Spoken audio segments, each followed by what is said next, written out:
Fox Sports. We are Baltimore. We are St. Louis.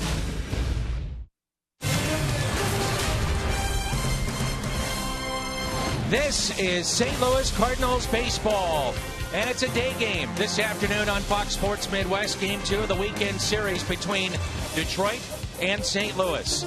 Game 1, a 10-4 winner for the Tigers. Home runs aplenty, 5 total in the game. Tigers jumped out to a 5-0 lead. Cardinals added a couple of home runs of their own. One from Johnny Peralta, the other from Jason Hayward. Historic shot from Miguel Cabrera, number 399, one shy of 400 in his Hall of Fame career. That's Rick Horton. I'm Dan McLaughlin. Delighted to have you with us for baseball here on your home of the Cardinals, Fox Sports Midwest. You see those highlights and you say, well, go get him, Tyler Lyons. He's making his third start for the Cardinals in this rotation. And you look at the matchup here, two left-handers. Their age not that different, but the experience very much in David Price's court. He has been a terrific left-hander in his 7 seasons. Tyler Lyons, a tough assignment against this Detroit offense. Tough assignment for the Cardinals offense as well. That means Colt Wong, he's in the lineup. And a closer look at the young second baseman of the St. Louis Cardinals when we come back on Fox Sports Midwest.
Cardinals second baseman Colt Wong in the lineup this afternoon, batting .320.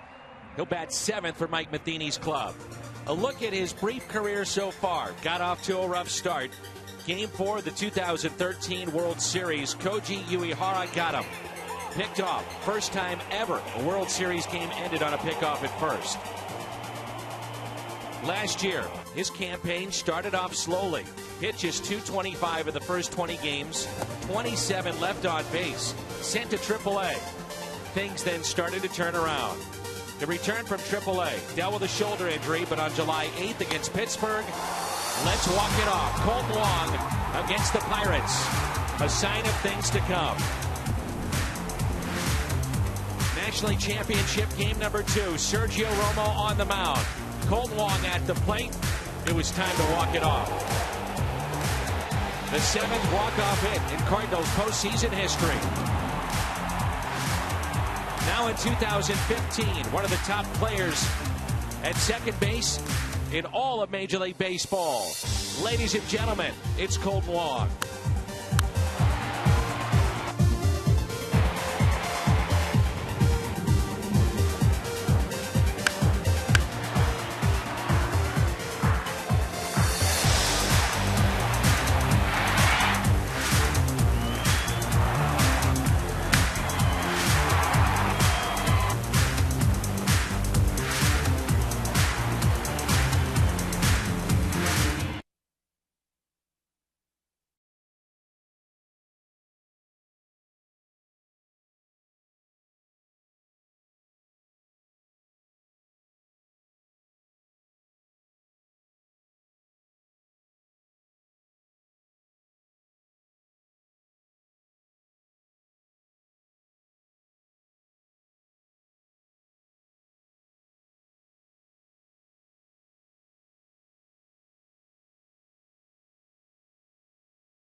Village.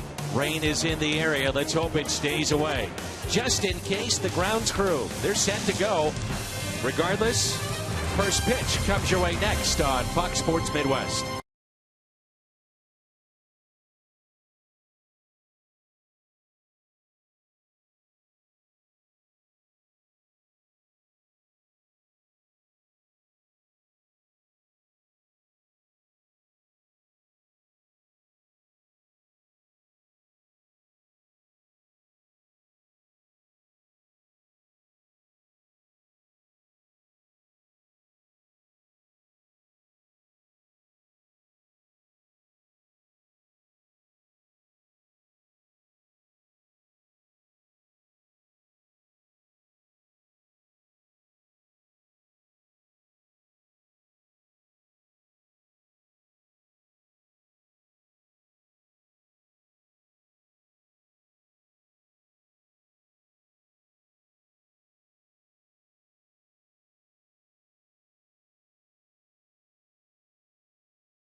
Cardinals baseball on Fox Sports Midwest is brought to you by Bud Light.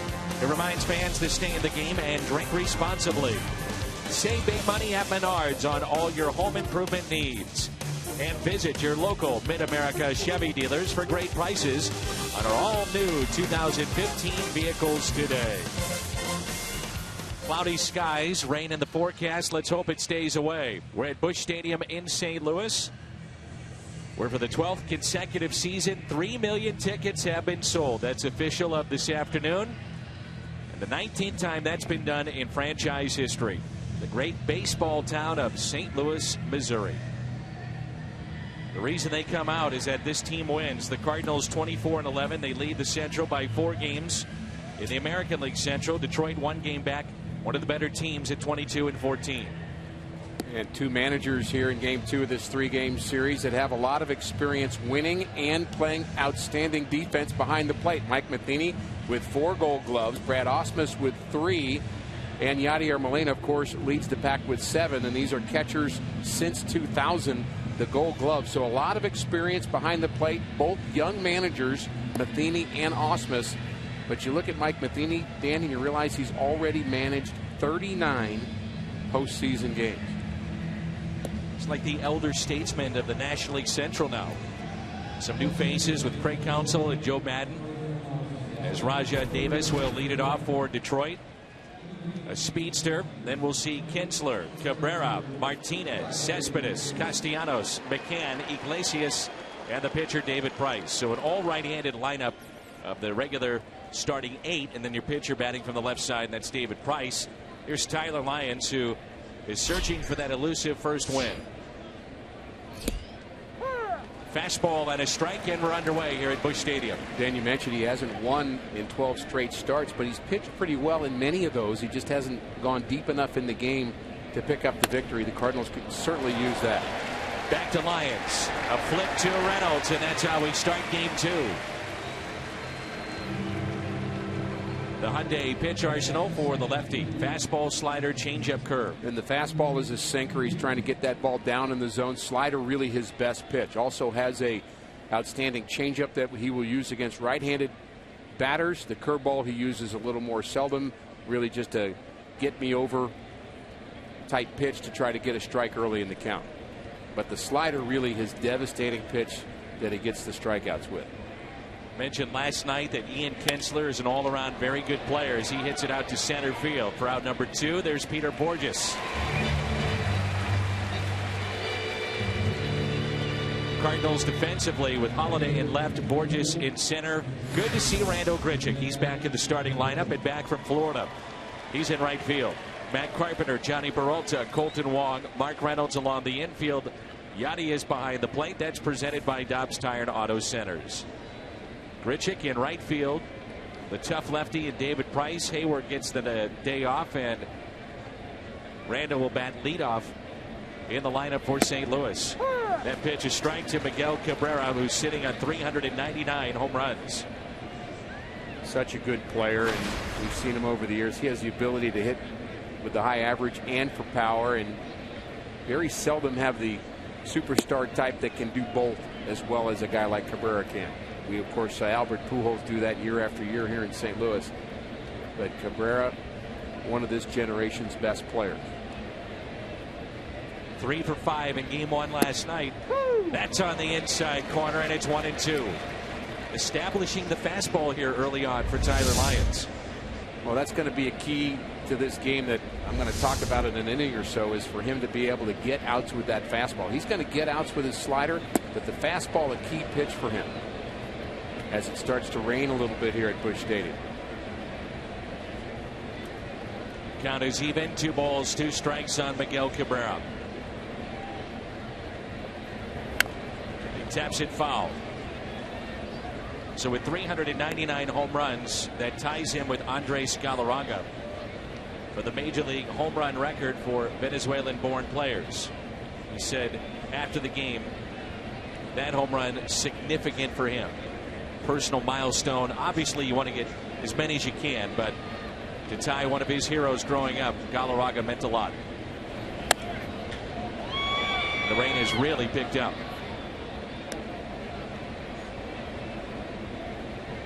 Usually they won't start a game knowing, even if it's not raining, but the rain is in the area and it's going to pour. Then they'll say, okay, we'll put off the first pitch. So in this case, you're hoping it's just a light drizzle and goes away and you continue to play. But you'd also have to say, from the Cardinals' point of view, if it does rain and rains for some period of time and you've wasted both starting pitchers, they've wasted more than you have, with David Price set to go already for Detroit. 3-2 pitch, and Cabrera hits it out to center field. Borges back at the track, at the wall, and it's number 400 for Miguel Cabrera. 400 home runs in his Hall of Fame career. History here at Busch Stadium.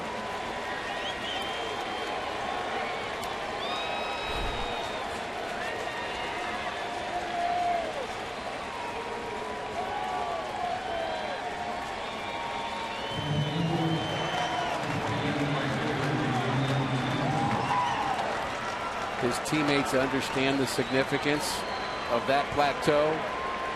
Actually giving him a round of applause in the dugout. That's a nice touch. There's been some Detroit fans here at the ballpark the last couple of days. I think have been traveling just to see that moment.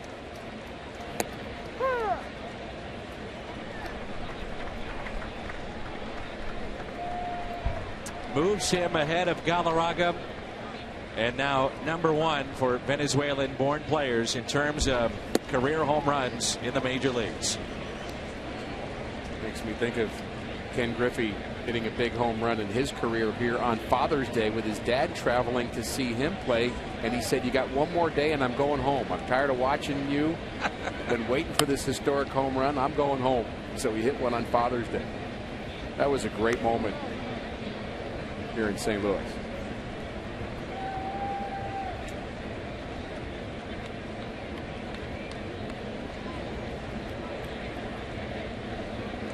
The 0-2 pitch to J.D. Martinez, taken just a bit high. 428 feet to straightaway center field.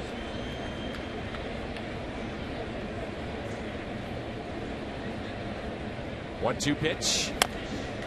Tap to the left side. Tough play here for Carpenter. Bare hands and safe at first is Martinez with an infield hit. Tough part for Lyons is that he had a couple of borderline pitches that did not go his way in that at bat against Miguel Cabrera, and all of a sudden the home runs hit. He was cruising along here in this first inning. And look at that. Really, it's a short swing in so many ways. He's just right to the ball, hands inside the ball. Just tremendous power. 428 feet. And you just have to find a way to shake that off and move on. Yoenis Cespedes with home run number 5 last night. He had a big night. Now up to 22 RBIs.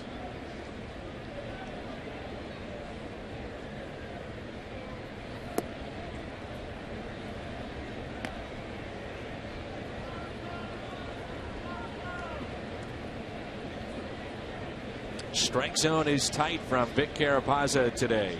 Home plate umpire Larry Vanover is at first. The crew chief, St. Louis, and Ron Kolpa at second. Brian Knight is at third. Ground ball that's hit to third. They'll say it's a foul ball off the foot or ankle of Cespedes as he hit the deck. Skies have gotten very dark here downtown St. Louis, and we've had a little bit of rain. The clouds are moving quickly overhead. We'll just see if some more bad weather is coming. Here's that foul ball off that instep, perhaps. He's well protected around his ankle, so clearly that's something he does a lot. Home run by Cabrera, by the way, number 400. That ties also Miguel with Willie Horton in Detroit, all time on their list with 262.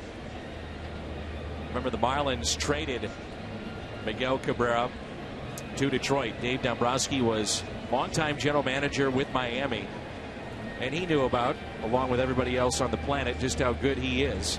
Made the trade and picked up Miguel Cabrera from the Marlins. I wonder if in a moment like this it actually goes through his head that he has just hit his 400th home run conditionally. When you're thinking about the weather, I've been thinking it. It's not a game till 5 innings, and so do you fully celebrate? Do you fully think that it's in the books until you get through 5? I don't know. Here's some of the players, by the way, that were involved in that deal. The Tigers also got Dontrell Willis. Miami picked up Burke Badenhop, Eulogio De La Cruz, Cameron Maben, Andrew Miller, Mike Rabello, and Dallas Traherne. I'd say it's a pretty good deal for Detroit. I would say so. 1-2 pitch. A little surprised the lights have not been turned on here at the ballpark. Very, very dark here.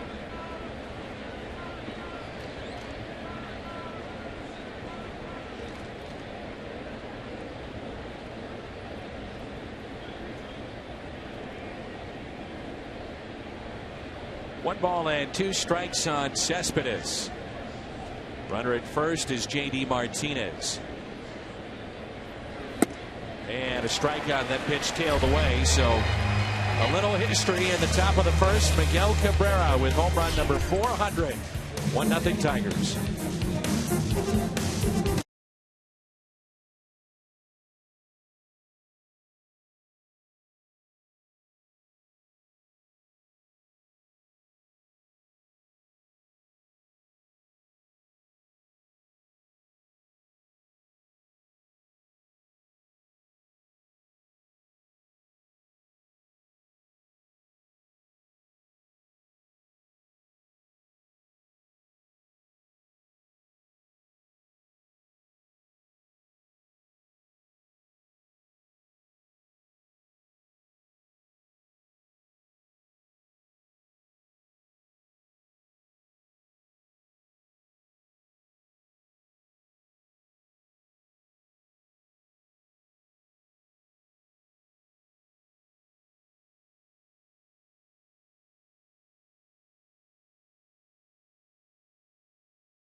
here at the ballpark. I was just talking with our crew chief, Larry Vanover. They were looking at their phones and the radar on those phones, and also Billy in contact with Cardinals front office personnel.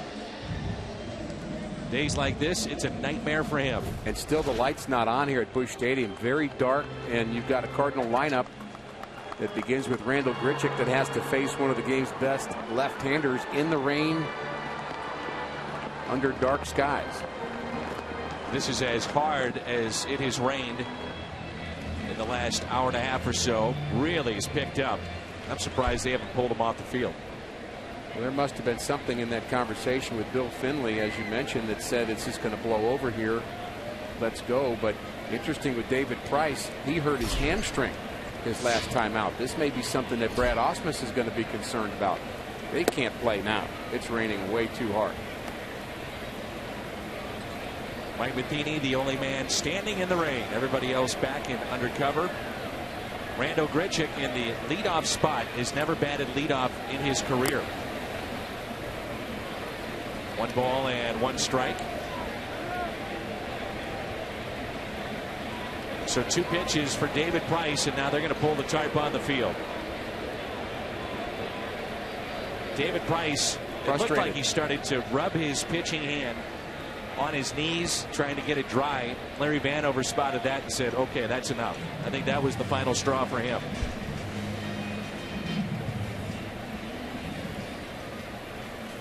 And the question becomes, if it's a prolonged delay, how long do you stay with your starters, as you alluded to earlier? Especially a guy like David Price. So much riding on him. Well, there's a lot riding on him. All he's done for Brad Ausmus so far this afternoon is warm up and throw a couple of tosses here in the first inning. But if it's a long delay, you normally will not restart a guy if the delay's, again, long. But I think you add the fact that David Price in his last outing stepped on a bat behind home plate and tweaked a hamstring. So he's actually was pushed back a couple of days. He missed a couple of days. He's starting on about 8 days rest now because of that hamstring. So I'm not sure he's a guy you want out pitching on a mound that's not stable. So the count of 1 ball and 1 strike, and at 1:28 Central Time, the Cardinals grounds crew busy pulling the tarp on the field. So what we will do, we'll step aside. We'll keep it right here, though, after the break over at Ballpark Village. Well, the gang is standing by to keep the baseball conversation rolling. A rain delay brought to you by Helitech.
Expecting first pitch around 2:45. That's within 30 to 45 seconds or so.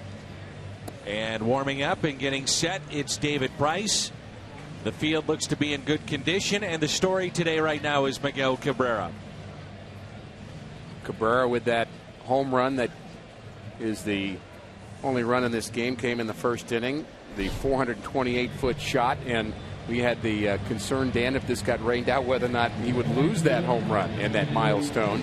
But I think what's even more interesting right now is how far can you go with David Price and Tyler Lyons in this game? Once you've had a significant delay, certainly they're able to come back and pitch, but to expect them to be able to go 7 or 8 innings, I think is a bit of a stretch. And the reminder that David Price in his last outing hurt his hamstring, stepping on a bat behind home plate, and we'll just have to wait and see whether that's a factor here this afternoon. The count is 1-1 on Randal Grichuk in the leadoff spot.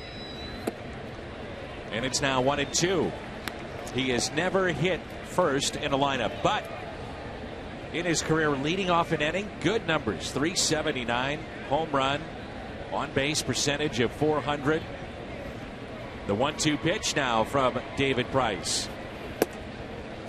Rain delay of 1 hour and 20 minutes as the fans are filing back into their seats. It's sold out, and this will be the 7th sellout this year. Grichuk get tied with one swing of the bat.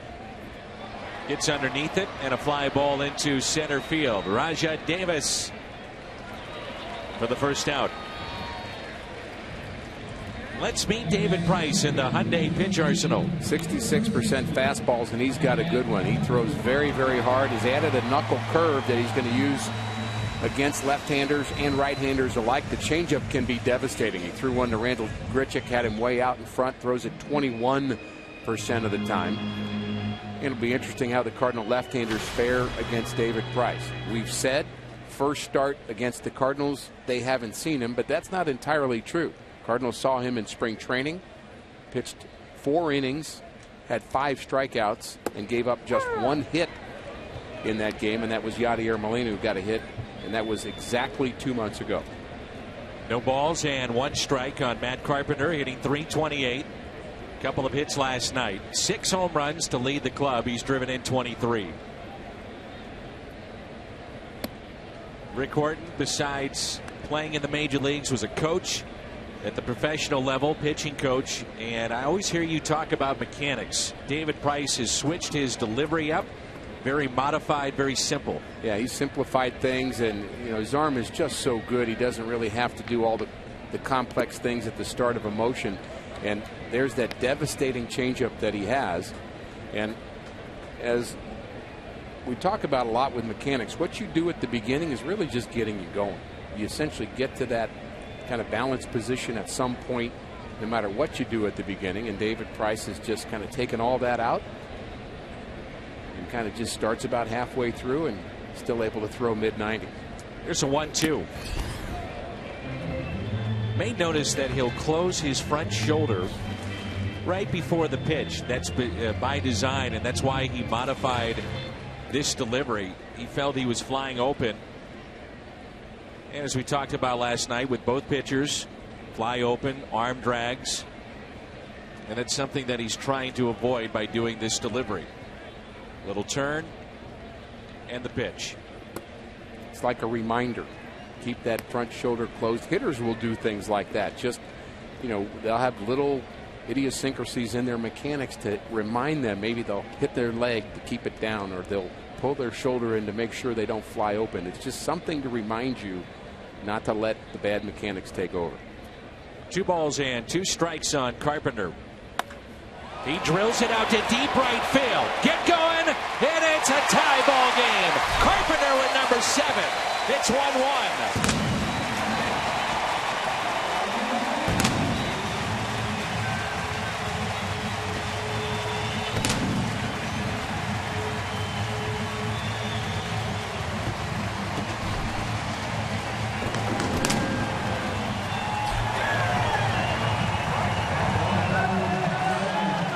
Fans here say that was worth the wait. Hour and 20 minutes of rain, but they get to see this in the bottom half of the first inning, down and in. And Matt Carpenter, not a home run hitter, but can hit with power occasionally. And he does it here against a left-hander. Matt Carpenter homered in games 1, 2, and 3 against Los Angeles in the division series. First in Cardinals history with 3 consecutive home runs in a playoff game by a third baseman in Cardinals history. And we wondered at that time. Remember, he talked about being more aggressive early in counts. Could he hit 15 or 20 home runs? I think the answer is yes. We may see that this year.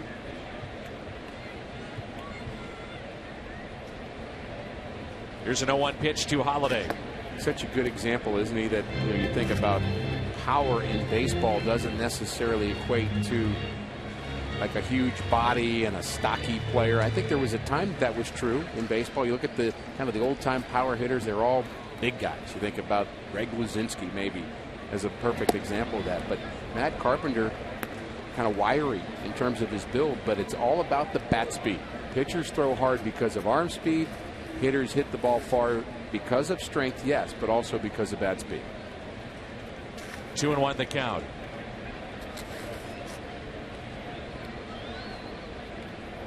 Now Holiday, he's got the body, and you say, okay, that guy's going to hit 30 home runs.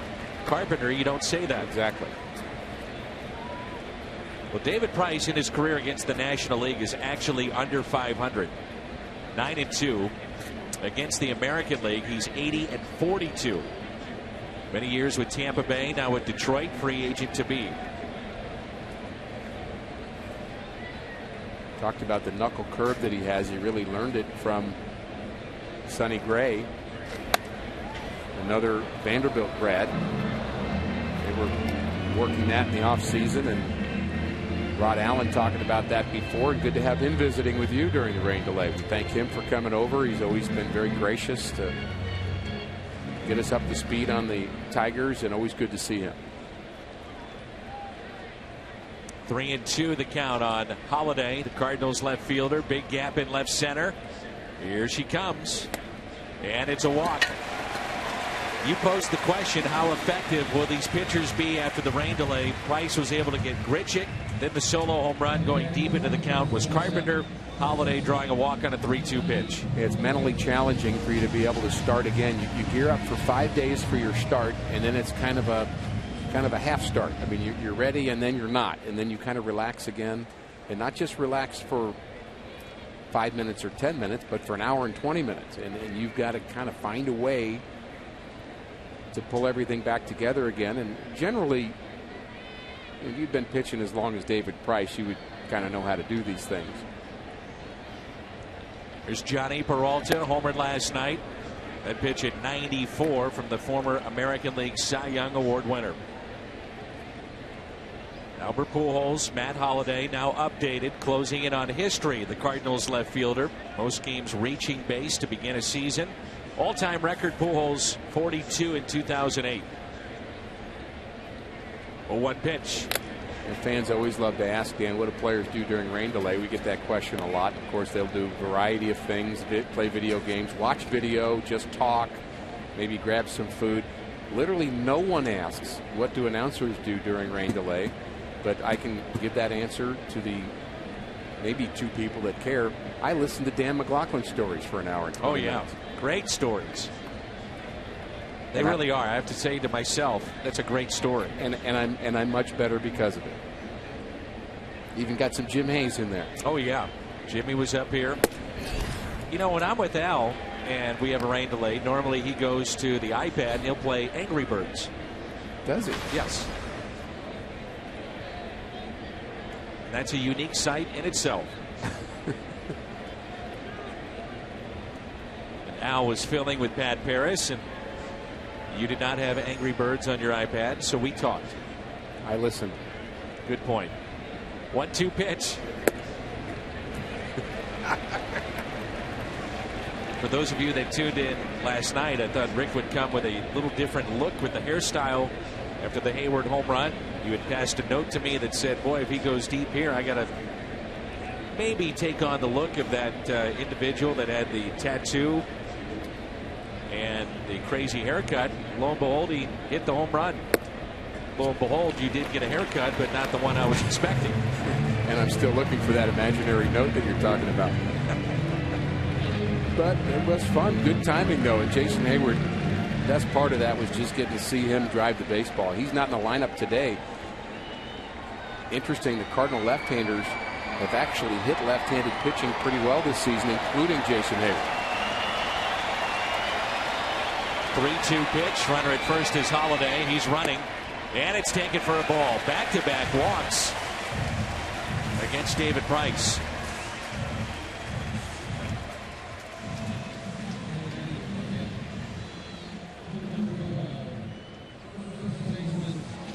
Really a pitching coach's nightmare when you have to deal with weather, because you understand you're trying to coach and help your staff be effective, and you just as soon have as few kind of outside influences as possible, and you don't want to call them excuses, but they're reasons sometimes, and you have to really help. You got to work hard on a day like this if you're Jeff Jones. Cardinals defense, or rather the Detroit defense: Cespedes, Davis, Martinez in the outfield, presented by Dobbs Tire and Auto Centers. Castellanos, Iglesias, Kinsler, Cabrera along the infield, McCann behind the plate. Here's Mike Reynolds. Runners at first and second, one out. What does the starter do? What does Tyler Lyons do during this rain delay, and also David Price? I would guess they go off by themselves and just listen to music and try to just relax the best way you can.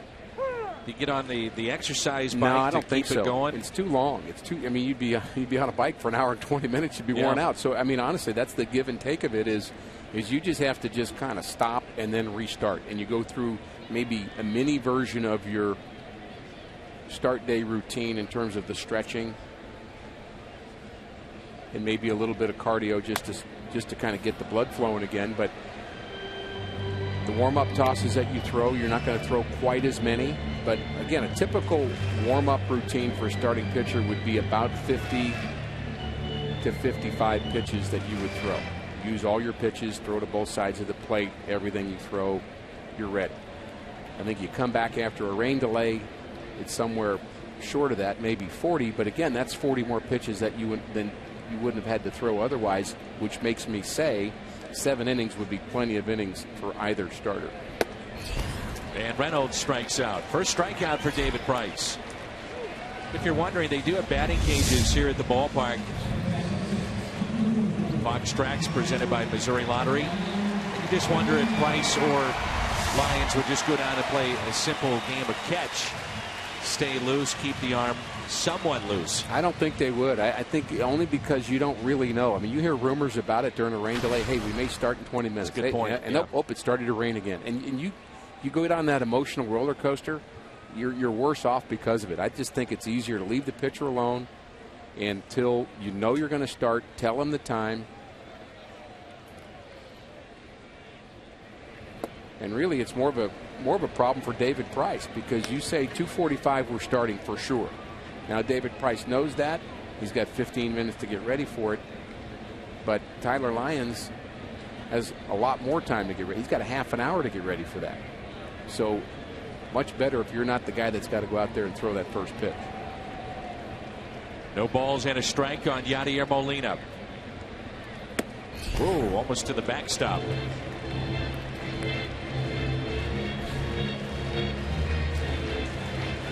When healthy, this could be a dominant staff. David Price, Justin Verlander, Anibal Sanchez, Alfredo Simon. He'll pitch tomorrow. And then Shane Green, we saw him in Game 1 last night. The 1-1 pitch. Now 1-2. This is a team that finished 90-72 a year ago. First in the AL Central. They're in the midst of a 4-year run atop the American League Central Division.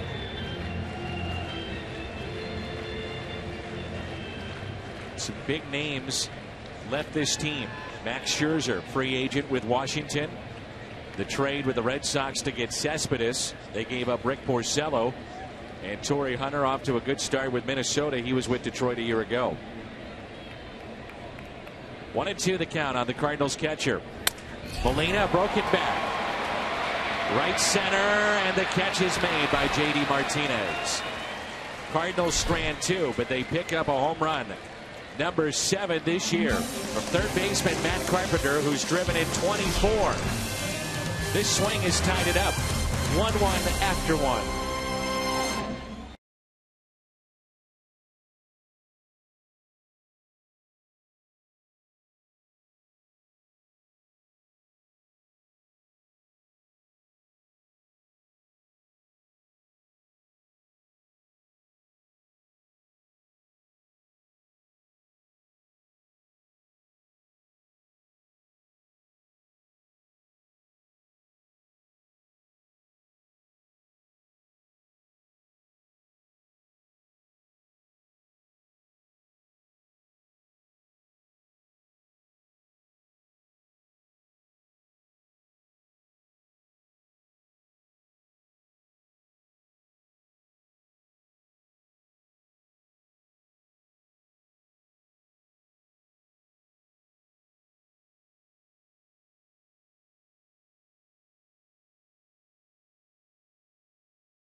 After his junior year, blew out his elbow at TCU.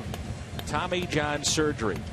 Drafted after his senior year, which is odd, especially for a position player, and signed for $1,000. And one of the great bargains right now in Major League Baseball. Terrific player, Matt Carpenter.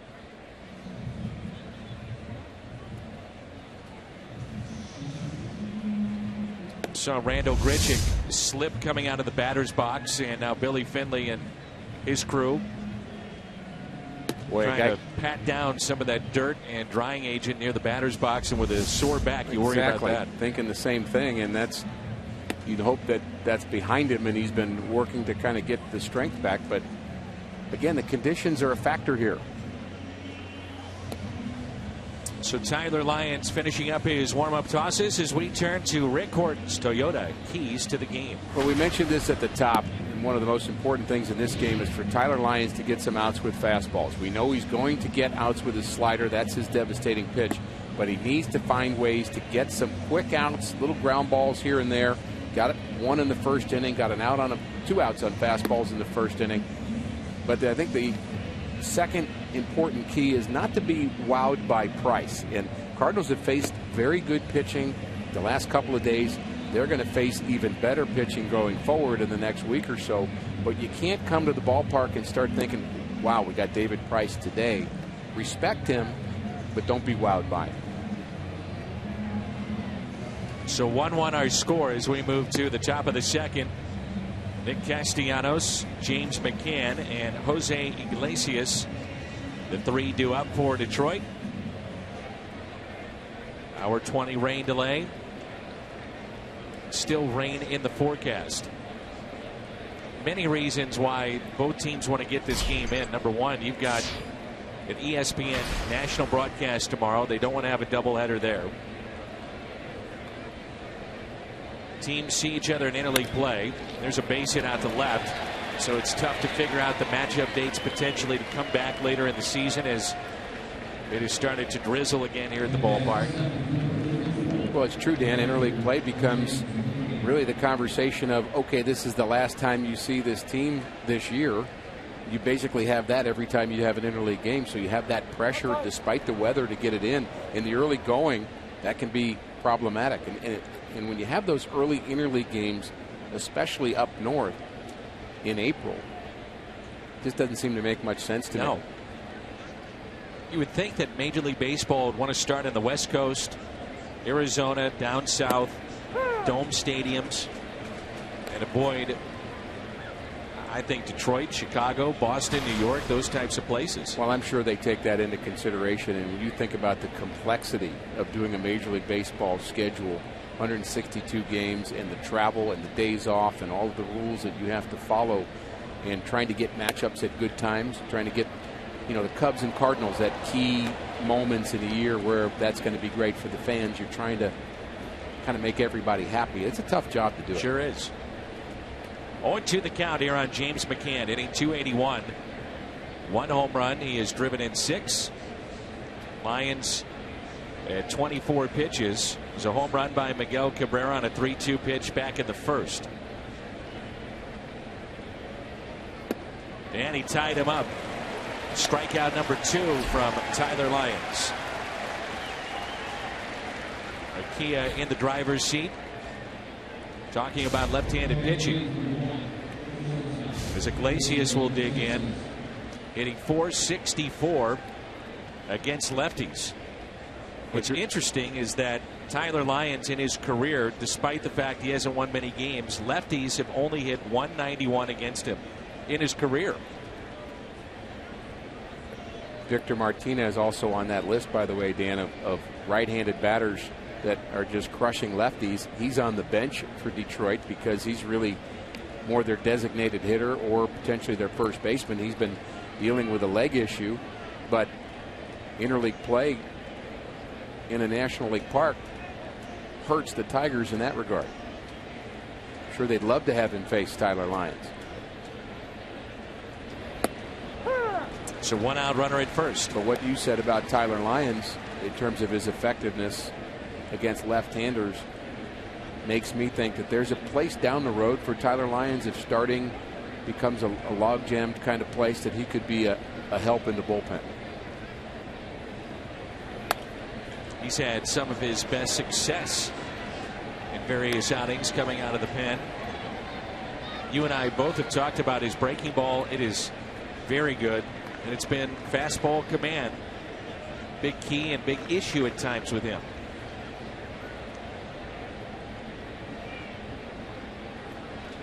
Big gap in left center and an 0-2 pitch to Iglesias.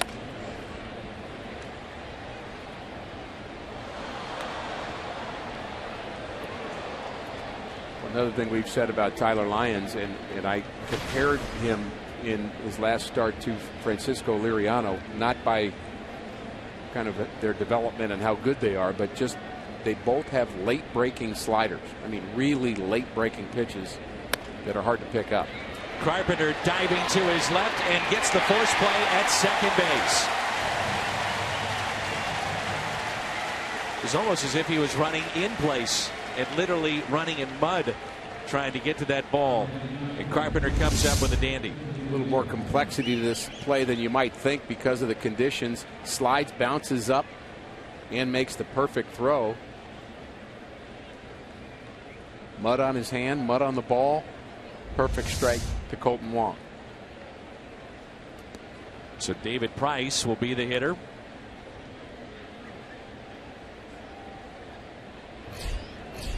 Lions throwing strikes. 24 of 29 pitches have been strikes.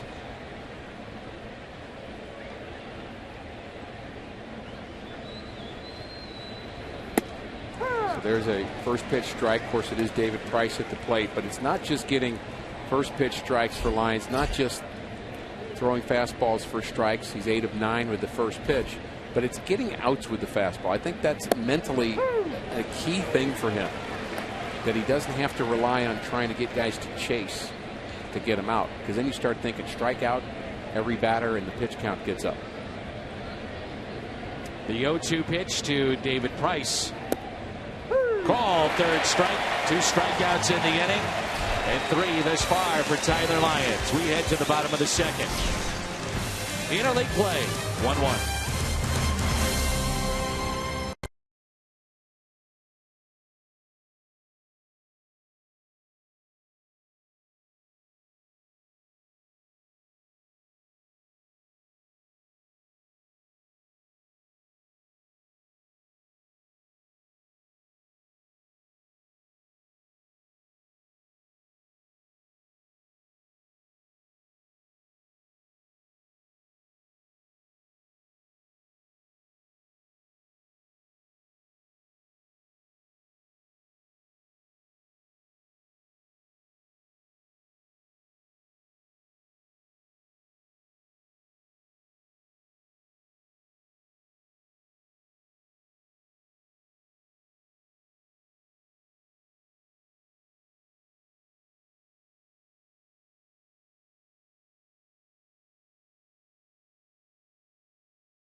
Half of the second, some of the brothers are out.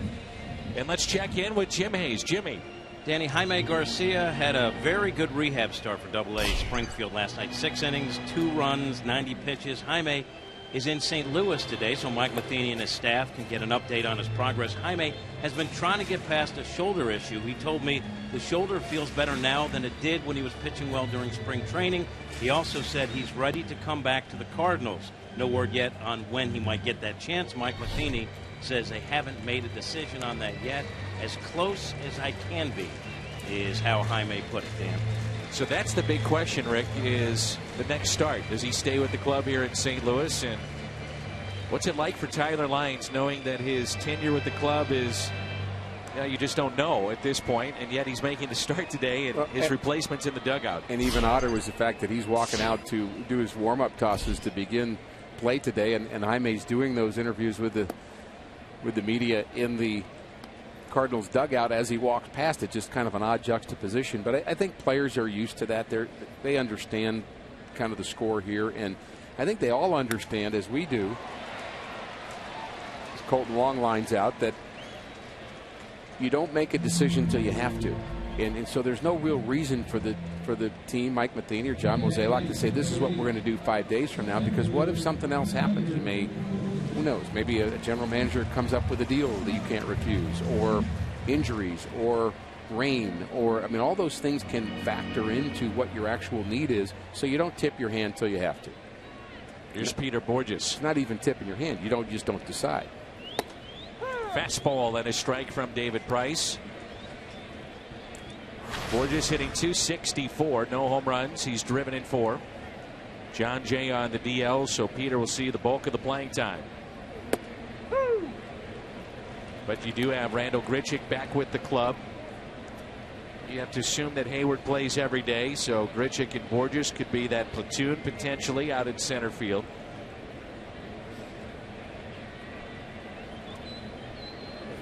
You've heard me tell this story, Dan, many, many times, but it always comes back in this game of baseball. The lesson that I learned in AAA from a teammate, Dave Von Olen, who pitched a little bit in the big leagues with the Cardinals, also with the Mets, but he taught me when I came up to AAA from AA, he said, you and I are not competition. We're going to make each other better, and we're going to make both of us marketable players in this game. I'm going to make you better. You're going to make me better. If we both pitch well, we'll both go to the big leagues. If neither of us does, they'll go get somebody else. And I think players understand that at a deep level, that their teammates are not their competition or their enemy. 2-2 is a high fly ball lifted out to deep left field. Cespedes back, looks up. Number 1 for Peter Borges. Cardinals go on top. Another home run, and it's 2-1 St. Louis.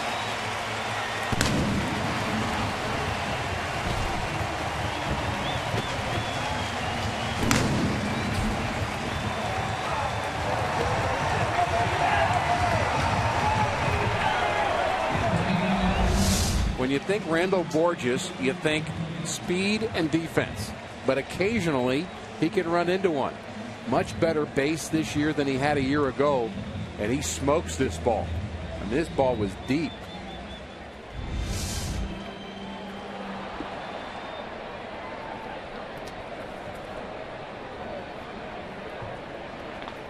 So the Cardinals go on top.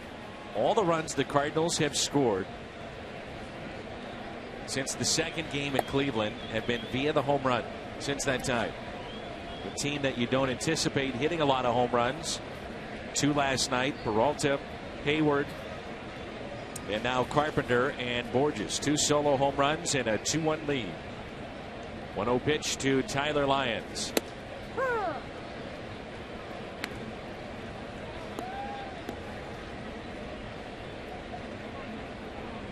David Price came to Detroit from Tampa Bay last summer. Made 11 starts, went 4-4. He said admittedly this offseason he was disoriented after the deal, but still averaged 10 strikeouts per 9 and just 1 walk. It's rare when he walks a lot. Maybe that first inning shows you he's not quite right because of the delay. Could be. once he gets on a roll, he can be devastating. Interesting that Tyler Lyons, who has been a switch hitter in his career, is batting left-handed against Price. I think he's kind of given up that right side for now. A pitch at 95. David Price led the American League in innings last year, 248 1/3. That's most by an American League pitcher in 4 years.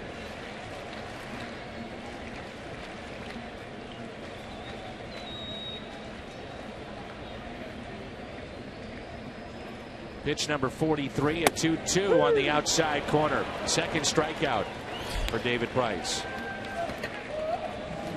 6 is a serious number. Get any size coffee, fountain, or frozen drink tomorrow for just 50 cents at your local On the Run.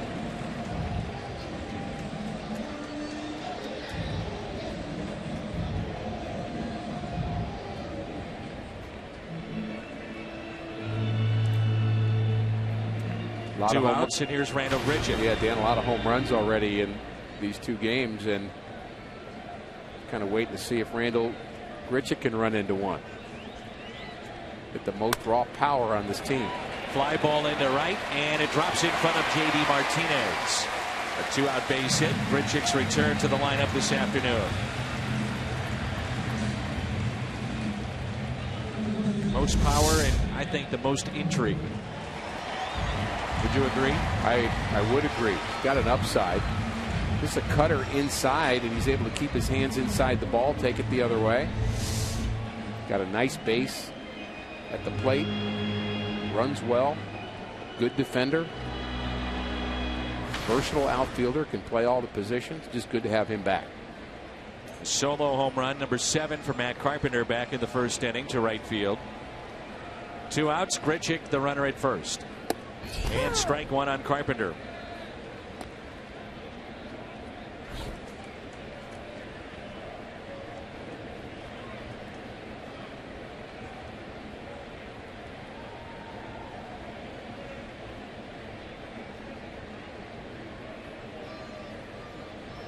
The Cardinals has a team hitting .242 against left-handed pitching. All the lefties in the lineup, they've done a lot of damage against right-handed pitching this year. As you talked about earlier, there's been a couple of guys, though, that may have surprised you with what they've done against lefties. Carpenter now one of them. He's always hit righties and lefties, but Hayward comes to mind. Colton Wong has hit lefties well this year. Hayward, I think, was a concern. People thought, well, maybe he hasn't done well the last couple of years against left-handers, but so far not the case. We saw his 2-run shot in the 8th inning here last night off a lefty. Carpenter waves at it. 2 strikeouts in the inning, and 3 today for David Price. He's allowed, though, 2 home runs. The first in the first. Matt Carpenter with home run number 7. Then Peter Borges, his first of 2015. 2-1 St. Louis.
Equipment. Find a servicing steel dealer at steeldealers.com or search STIHL. And by Ford, the official cars and trucks of the St. Louis Cardinals. That is a retractable roof, by the way, at Ballpark Village. So that's one way to stay dry. Watch the game over there. Live look inside at Ballpark Village and Fox Sports Midwest Live. The last 11 runs scored by the Cardinals have come on home runs. Carpenter and Borges with solo shots today. And it's a 2-1 St. Louis lead. Top of the order for Detroit, Rajat Davis, 34-year-old from Connecticut. I love the answer by both Matt Carpenter and Peter Borges to the home run that came in the first inning, because you get down against David Price, you just don't know if you're going to get a chance to get ahead of him. Right center, Borges won't get it. One hops off the wall, Davis can fly. Leads their team in triples, relay to third. Not in time. Leadoff triple for the Tigers leadoff man.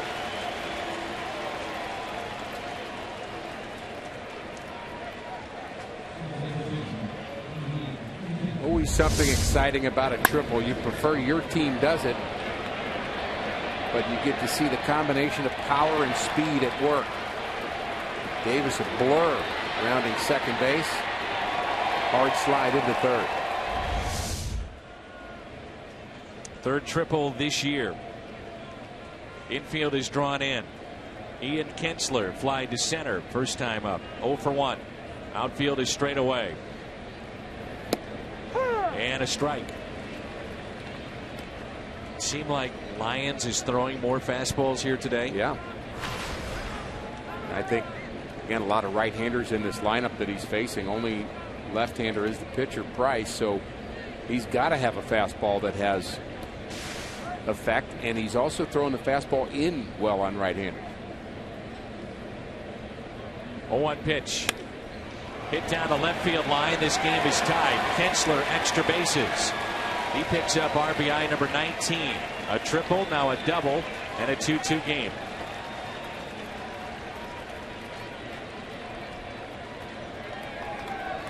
In steps Miguel Cabrera. A couple of hours ago, knocked out home run number 400.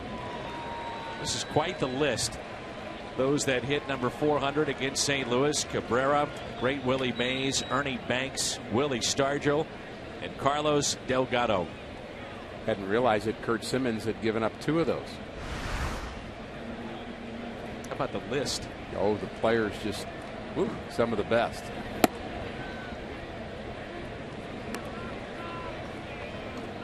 Some fans were tweeting at us if this game was rained out, would Cabrera's home run stood, and the answer is no. Everything's washed away. I wonder if Major League Baseball thinks about that. If there's a personal milestone, a big milestone, like 400 or 500 or whatever the case may be, how much that goes into the thought process of let's get this game in. I don't know about Major League Baseball what their thought would be, but really it's in the hands of the umpires once the game starts. The home team gets to decide about, do we start on time considering the weather, do we delay it? That's something that's kind of in their hands until you start, but then you hand it over to the umpires, and probably the umpires aren't as worried or maybe even concerned at all about player stats and numbers and pitchers and all that. They're just going to try to protect the players health-wise in terms of, is the field playable or not. But they're going to be under some pressure to get it in because, again, Detroit's only here this one time, and this one time Cabrera hits this one to straightaway center field. And a magical moment for Cabrera. When you think about the celebrations probably going on in Venezuela, one thing we don't really have a good understanding of, unless you've been there, how important that home run is to that country and to his family. Cabrera jammed, slowly hit to second base.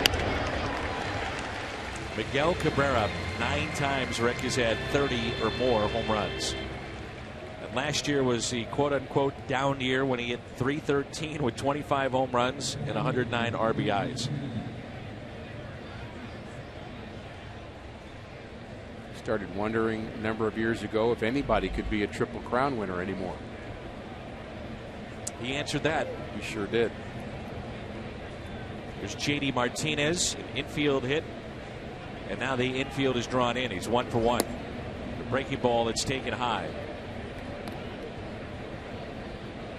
Lyons has always had the curveball. He was telling me the other day it's the slider that developed when he was in college pitching at Oklahoma State. He is from Lubbock, Texas.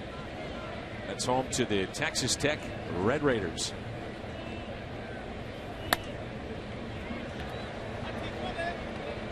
One ball, one strike. He's a pitching coach at the time at Texas Tech that then moved on to Oklahoma State and worked with Tyler growing up as a kid, and that's what drew him to the Cowboys. 1-1 pitch.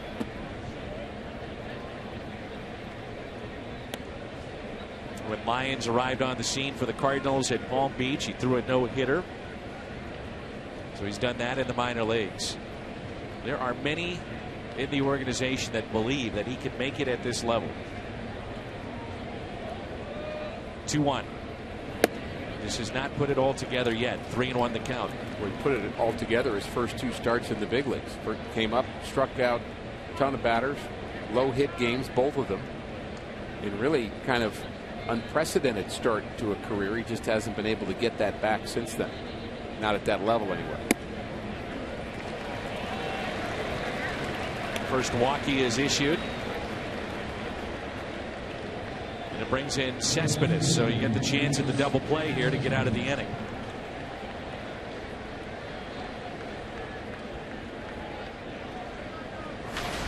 Dan, you and I have been focusing on starting pitchers getting deeper into games and what's going on with the Cardinals bullpen in terms of innings, and are they kind of able to get all those innings. But you know, you look at the big picture, the Cardinals still have the best earned run average in the National League, 2.90. The pitching has been tremendous this year.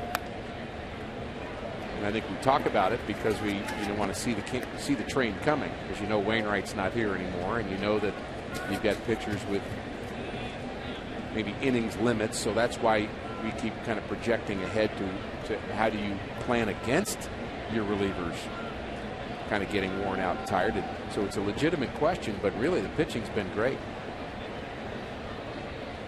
1 pitch to Cespedes, taken outside. Lance Lynn, we saw John Lackey in the last start. A lot of teams would like to have those 2 guys. How good is the Lackey deal looking like right now? Alan Craig in the minor leagues. Joe Kelly is struggling. Base hit into left. And the Tigers go back on top. It's now 3-2.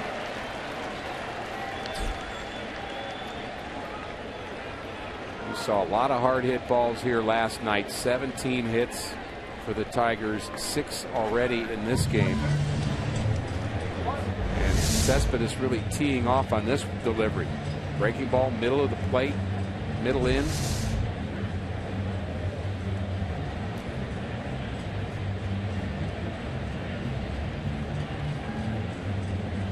Tyler Lyons is going to have to find it in a hurry. You know, I feel like a broken record when we say this, but the bullpen has been used so much. Now you have a rain delay, and you wonder how deep Lyons can go. And for that matter, on the other side, their starter, David Price. But again, you're talking about potentially 3 or 4 innings from your bullpen today. Here's Castellanos. That's RBI number 23 for Cespedes. Runners at first and second. 3-2 Detroit. That pitch is up and away for ball 1. Castellanos, third baseman for the Tigers, not known for his glove. They love what he can potentially do at the plate. Single to left. First time up. Hit out of play, and it's 1 ball, 1 strike. Tigers had 4 players with 3 hits yesterday. They had 4 players with 3 hits the day before. The last time a Tigers team did that was in 1936. So this team is red hot right now. Again, making this a tough assignment for Tyler Lyons. But as Mike Shannon told us before the game, this is the big leagues. 1-2.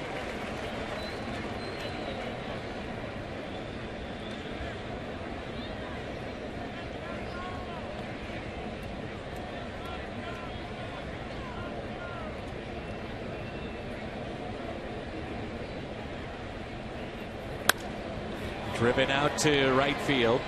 Grichuk, good arm, makes the catch. Runner will tag. And it's first and third, 2 outs for James McCann, the catcher.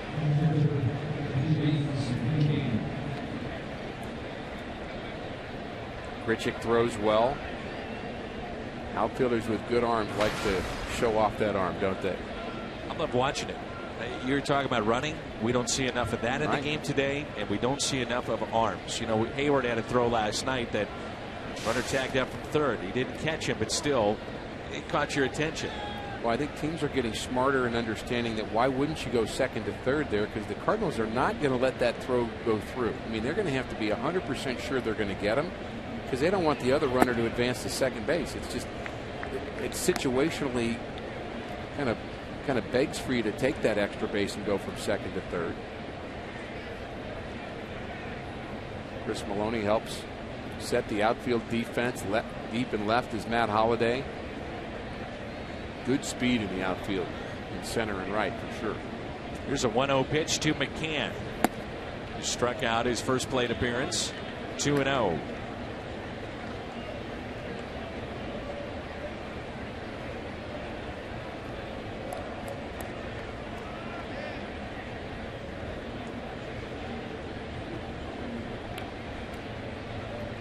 McCann was selected by the Tigers in the second round of 2011. Appeared at 9 games with Detroit. Last year, their AAA affiliate is Toledo.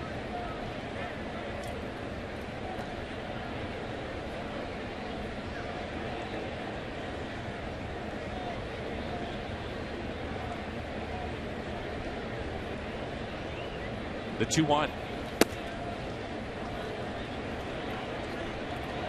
Iglesias, we showed you the numbers with him. He's on deck, and he has tore up left-handed pitching this year. Fox Tracks presented by Missouri Lottery. You walk him here, you're setting up a potentially dangerous situation with the bases loaded.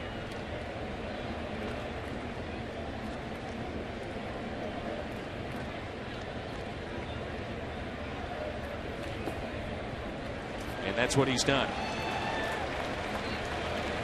3-1 breaking ball taken in the dirt. Bases loaded, and it brings in Iglesias. Lions and Tigers and base runners. Oh my. Awful. I can't let that one go.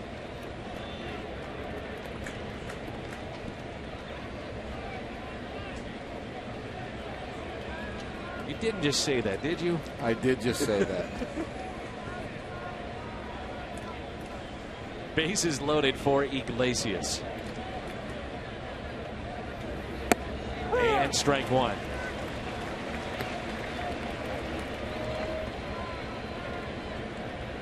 Sometimes I just can't explain the things I say, Dan, and where they come from. I know the feeling. 1 ball, 1 strike. 8th man to come to the plate. Jose Iglesias. Grounded into a fielder's choice first time up. Popped up left side, and that'll find the seats out of play. So 1 ball and 2 strikes. What's the pitch here for Tyler Lyons? He's come in on a couple of those deliveries. I guess as he would throw something off speed away, try to get him to chase. And this is where Lyons is at his best, when he has a hitter behind in the count, he can get him to chase on that breaking ball. Again, you want the outs on the fastball so you can go to it. A key situation like this to save some runs. 1-2 pitch. Ooh, doesn't get the call, and it evens it up at 2-2. Repeated with the fastball instead. Came back inside. Just misses. Perhaps the breaking ball now. The 2-2.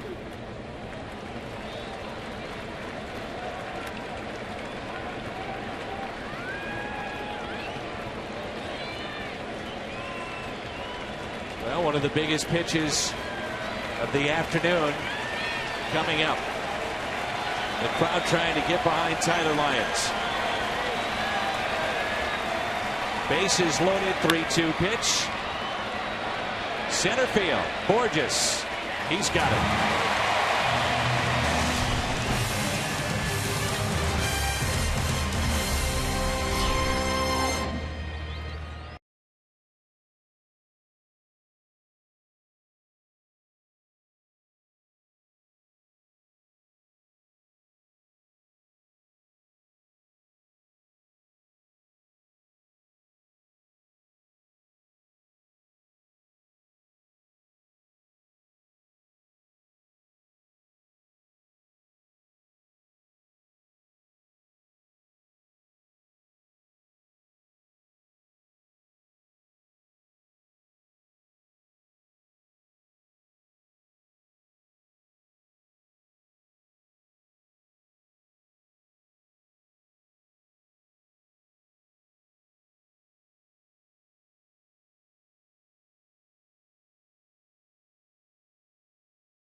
Ticket to Bud Bash, and you'll get an exclusive bobblehead and autographs of the 1985 champion Cardinals. Don't miss Todd Worrell.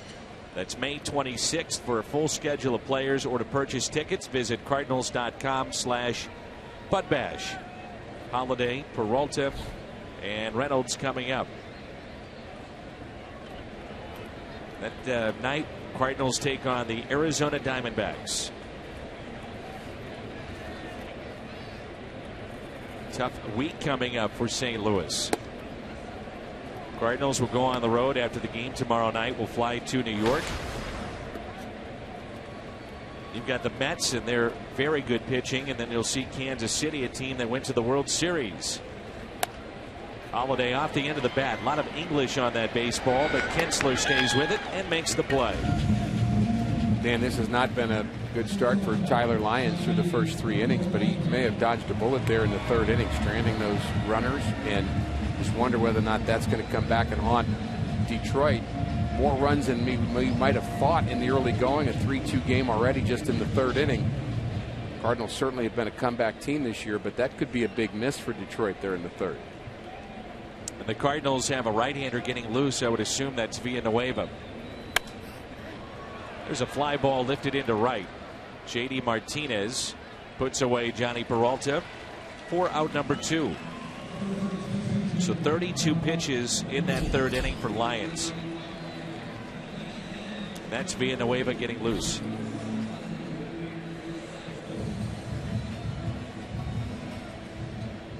In steps Mark Reynolds. So Todd Worrell, part of the Bud Bash coming up. One of your favorites and a fan favorite for years. Good friend, long time, outstanding pitcher. Boy, did he have good stuff, didn't he? Coming out of the bullpen, threw hard. Learned a slider in AAA, and all of a sudden became just a dominant pitcher. Been a starter some in the minor leagues. They put him in the bullpen, and he just flourished. I think about how Whitey Herzog used him. Sometimes he'd pitch to a batter, go to right field or left field, then come back in, face another batter. The White Rat, the Hall of Famer, is creative as anybody. Well, when your bullpen's only got 4 or 5 guys down there, you want to do matchups. You got to find ways to do that. And he would do that in key situations, important games. Put Todd in right. Well, Todd is a great athlete, so it was never a concern that he couldn't handle that. He and Ken Daly, a tremendous 1-2 punch in the 8th and 9th innings. 0-2 the count on Reynolds. Struck out back in the first. 2 outs and nobody on. You think this 8th inning, 9th inning thing is just a new thing? It really isn't. No. We may be focusing on it more. But those two, a perfect example on that 85 through 87 team that you've got guys in the 8th and 9th that can close it out. You're going to win a lot of games. I think you see it now more in the 6th and 7th. Right. Than you did 8th and 9th. Now when you talk about how the game is played. Barehanded and out at first is Reynolds as Mike Matheny may challenge.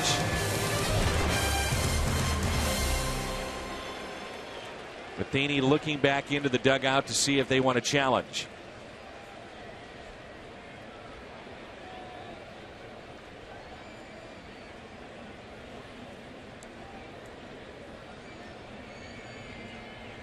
It's David Bell on the phone. 50,000 people waiting for him to finish a phone call. Then he gives the thumbs down. I'll tell you what, that's electric TV right there.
It has been updated with Miguel Cabrera with his 400th home run, but most home runs by active players: A-Rod, Pujols, Ortiz, Beltre, and Miguel Cabrera.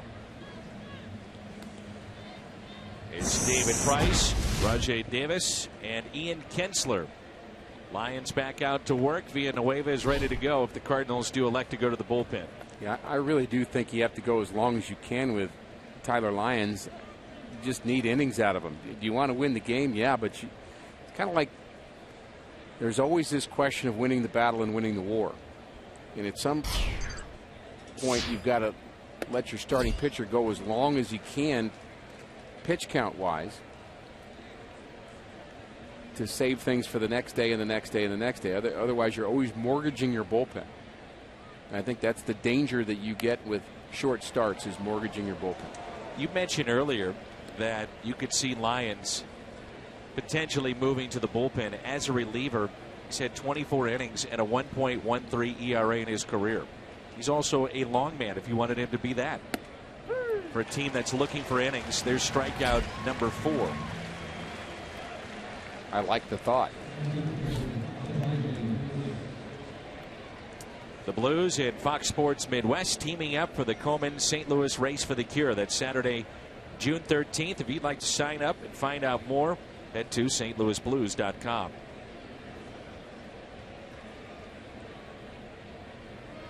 So Price has struck out twice. Here's Rajay Davis showing bunt. He tripled and scored back in the 3rd and is also grounded back to Tyler Lyons.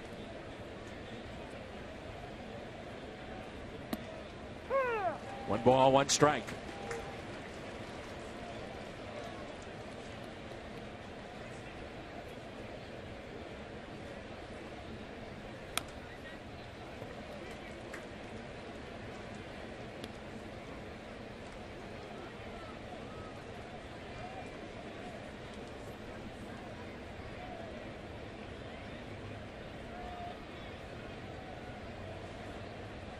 One, two, a breaking ball and a called 3rd strike. Davis didn't like it one bit.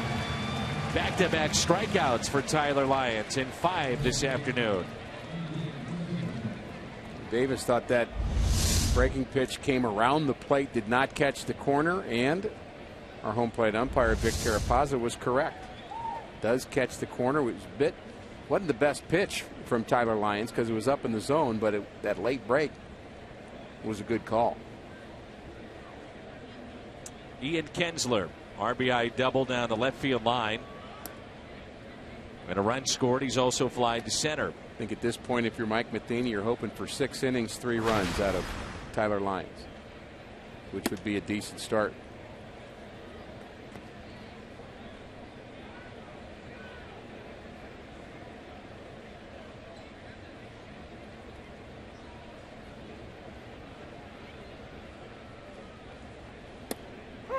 Miguel Cabrera, the man on deck, who homered back in inning number 1. Cardinals pitching has only allowed 23 home runs this year, 2nd fewest in Major League Baseball. However, the last 2 games, different story. 3 home runs allowed last night, 1 today. Different team, different story.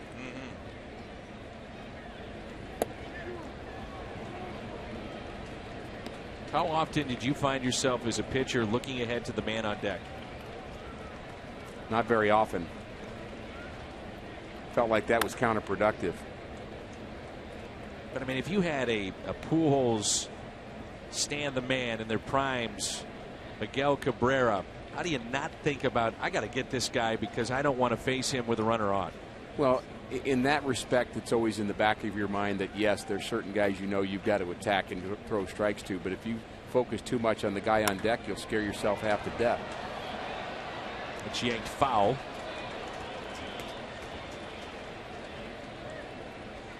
I know I'm thinking about him. Right. Well, I think you always have to have respect enough for the guy that's at the plate because he's the guy that's going to hurt you. If you're thinking about the next guy, you might hang one to this guy. 3-2 pitch.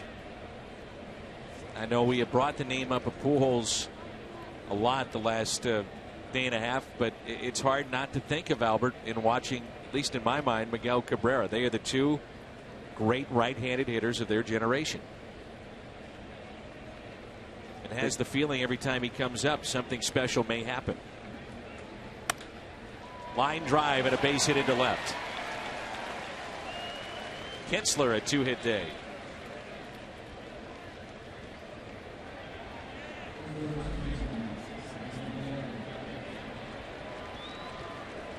That's going to be it for Tyler Lyons.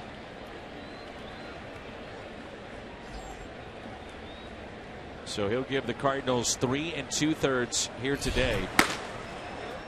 And his starts, he has just not gone deep. First start 4 1/3, then 5 innings last Sunday, and today 3 2/3. Carlos Villanueva, our Chevy call to the pen. Cardinals will be looking for innings from this right-hander when we come back.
What they've done in their careers.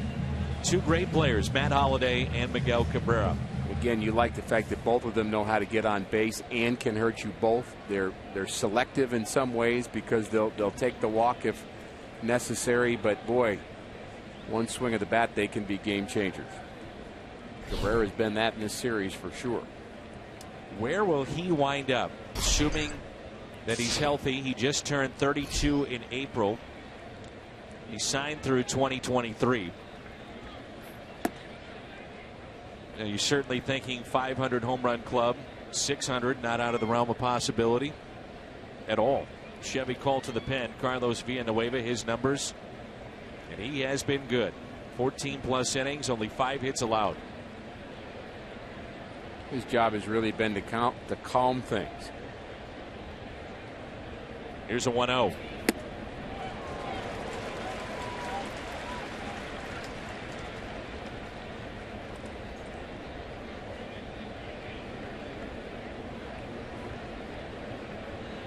Cabrera homered on a 3-2 pitch back in the first inning to center field.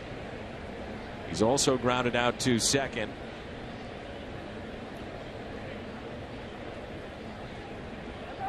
Runner goes, and what a jump it was. It's a strike and a stolen base for Ian Kinsler. I could hear one of the Cardinals infielders yell "step off," and Villanueva was already just about ready to start. You could hear "step off," and it should be coming from the dugout.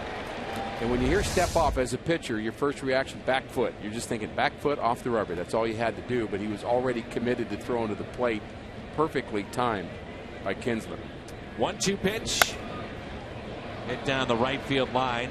Out of play. I'm not sure what I would say the great benefit of stealing a base with Cabrera at the plate is, because he's an instant RBI waiting to happen no matter where you are. And I think in some cases you may run the risk of taking the bat out of his hands. Last saw Villanueva on Wednesday, 21 pitches. Workload has been sparse because he is the lawn man, and he comes in and gives you multiple innings, and then next day after that, he's shut down. The 1-2. Called, third strike of Cabrera. Villanueva comes in and gets the strikeout.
Let's check in again with Jim Hayes. Jimmy. Dan, Randall Grichuk, 3 games at extended spring training, went 6 for 10, had a home run yesterday. He had been dealing with a lower back strain, but he says it's fine now. His only real concern was the flight. When he first flew down to extended spring training, his back tightened up, and they had to back him off a little bit. He said he slept on the flight and probably tweaked something. He flew back to St. Louis last night. He said just to be safe, he didn't sleep on the flight. He wanted to stay healthy, Dan. Well, that's the ultimate gamer right there. That's when you know things are going fairly tough for you, when your back is tightening up on the flight. So you got to stay awake, Rick. You never know what could happen. That's what I do. 2-0 the count on Yadier Molina. Tyler Lyons, 80 pitches, 3 2/3, 7 hits, 3 runs, couple of walks. He struck out 5, gave up the home run to Cabrera. Well, it's nice to have Grichuk back in the lineup here this afternoon, and I was a little concerned when he slipped out of the box in the early going that he might have done something there, but it seems to be fine. And the Cardinals have been playing really with a short bench for a long time, and since he went out almost, you think about John Jay being hurt and how that's hurt this team. And again, there's a lot of decisions that have to be made by number 26 as it relates to how he manages the bullpen and how he manages his bench because of these injuries and now the short starts for the Cardinals rotation. Molina is 0 for 2. The T-Mobile game changers mentioned from day one of spring training what the team may do against left-handed pitching. Here's 2 guys hitting from the left side that have done well.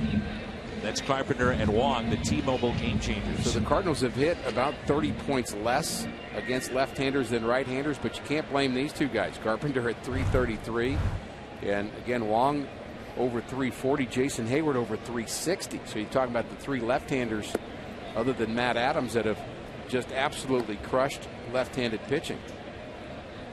John Jay's average a bit low this year, but in the past, when healthy, we see him hit lefties well. Here's the 0-1. Tell you what, Rick, there is some talent out there in the field today. David Price on the mound. Think about Miguel Cabrera, Matt Holliday, Yadier Molina. Some of those guys are future Hall of Famers.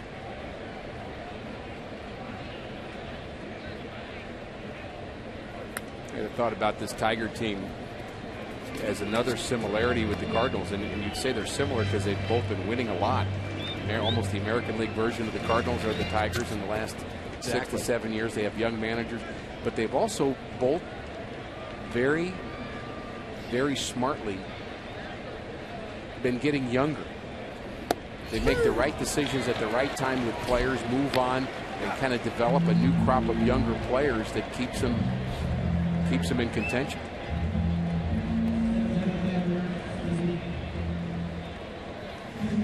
Top tier teams. This is what you were mentioning here with Detroit and St. Louis. The postseason games and the winning percentage, that's since 2011. This is the beauty of interleague play. If you take a look at it, a chance to see 2 teams that get together like this, 2 teams that very well could meet in the World Series. Exactly. A lot has to happen between now and then. Peter Borges has homered today. That was his first of 2015. What I find interesting about the ebb and flow of a baseball season, I've likened it to a novel that has twists and turns, and it has heroes and villains, and it has kind of plot twists, and it has surprise endings to chapters. But the needs and the conflicts and the tensions and all that happens during the season, it changes. So you don't really know what the ending is going to be all about. Back-to-back strikeouts and 5 today for David Price. We head to the 5th.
Still in the forecast this afternoon. Rain delay of 1 hour 28 minutes. 3-2 Detroit, top of 5. Tyler Lyons knocked out of the game. If you're just joining us, he lasted 3 2/3. Miguel Cabrera has hit home run number 400 back in the first. So a little bit of everything in this ball game. JD Martinez will lead it off against Villanueva. And there's strike one. I think that's an outstanding point that Al made going forward, and with off days you can kind of play around with it a little bit, but if you've got 2 spots in the rotation that are both going short time after time, that's where you really tax your bullpen. If you can kind of spread it out a little bit, and maybe, you know, we like to talk about 1, 2, 3 starters. Well, really that doesn't matter much until you get to postseason play, who your 1, 2, and 3 are. Unless, of course, you have a big September series and you want your 3 best, but you know, you don't have to go in order necessarily, and you can kind of spread them out a little bit, and that may be something that the Cardinals will think about. 2-1 the count. Martinez with an infield hit back in the first inning and walked in the third. On base twice today. The 2-1 pitch. Hit to short, backhanded by Peralta. The long throw in the dirt and scooped by Reynolds. Done a very nice job defensively for the Cardinals at first base. Sure has. Shown good hands, agility around the bag. You know, they work at this too. They work at this play. Actually, Jose Oquendo will stand about 15 feet away. We see him do it all the time, especially on the road. He'll hit fungos into the dirt and get first baseman to try to scoop it on the forehand, scoop it on the backhand, but he'll do it with a bat. He'll hit these hard hit balls, and I guess he's saving on his arm, but he just does it so well. He handles the fungo bat well, and Reynolds will work on that. Adams will work on it as part of preparing for a moment just like that. Strike 2, Cespedes. He's won the home run derby at the All-Star game a couple of times. Tremendous power. Now sitting on 5 home runs. He's driven in 22 as an RBI today. Woof, what a cut. I mean, he almost comes out of his shoes trying to take that to the seats. And that's an inside corner pitch that he had a good rip at. And you know, you kind of think maybe you can get him in. Maybe you can't.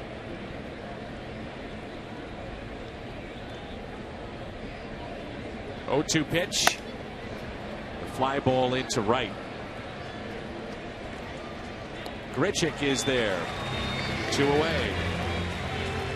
Follow the Cardinals or your favorite team with MLB.com at bat, the #1 app for live baseball, in-game highlights, live look-ins, replays, and radio broadcasts, StatCast, and more. Get MLB.com at bat for your smartphone or tablet. Jim Hayes, Rick Horton, Dan McLaughlin with you. Nick Castellanos looks at strike 1.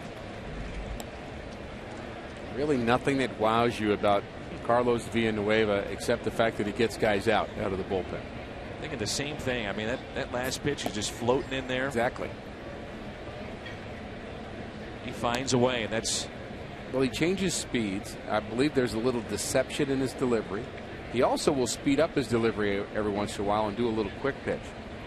If he gets 2 strikes here, I'm predicting that. And he likes to do it with 2 strikes. So he'll kind of go up and not go through his whole motion and see if he can't kind of quick pitch you.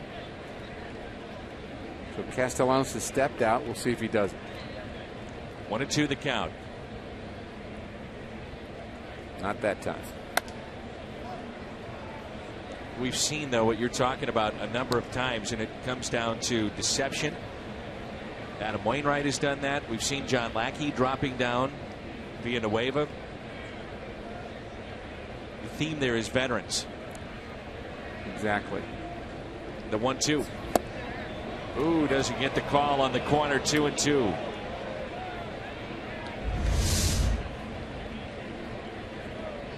Just off the plate. Yachty tries to frame it.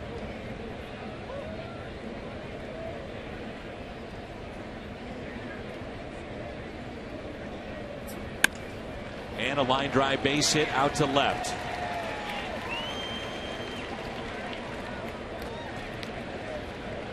Edward Jones pleased to sponsor the Hall of Fame and the annual induction process that gives Fans a voice in honoring the team's greatest players. Ted Simmons, Curt Flood, Bob Forsch, George Kissel.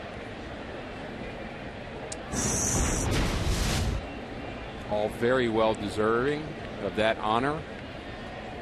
Dan, I've said it a number of times already, but I just absolutely love the whole concept of the Cardinals Hall of Fame. I think that's going to grow and become such an important thing for Cardinal fans everywhere. And other clubs do this, and we see it on the road, and it's important to them. But I think for the Cardinal fans, kind of combine it with the Hall of Fame Museum over in Ballpark Village. You combine it with the history of Cardinal baseball, the love of the past teams. All of that together is just a perfect fit to me. Here's an 0-1. And with Carlos Villanueva being heavily involved in the Players Association, one of its senior members, we've talked twice at length about Curt Flood and what he meant to players of today. We actually were talking about the documentary Curious Case of Curt Flood, which is a tremendous piece put together by HBO. Not sure if you've had the chance to see it, but some never before seen footage in there of Curt Flood after his playing career was over, what he went through.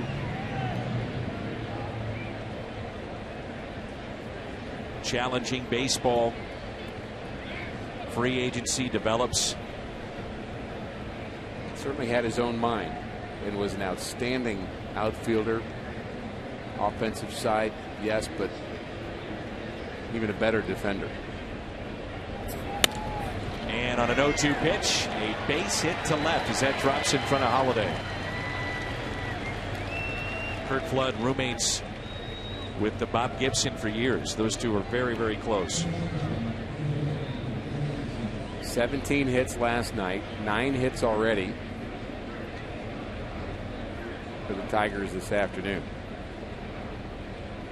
Here's Iglesias with runners at first and second and 2 outs. Love the story of Bob Gibson. He said, Lou Brock, we got this guy, Lou Brock. Are you kidding me? We gave up Brolio. He's roommates with Curt Flood. He said 3 months later, Roomie, you were wrong. I knew this guy could play.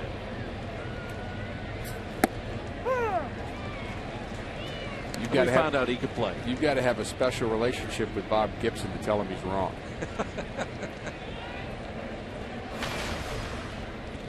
It's great to see him back too. He's been around a lot. Oh yeah. 0-1 pitch. Great time with him in spring training.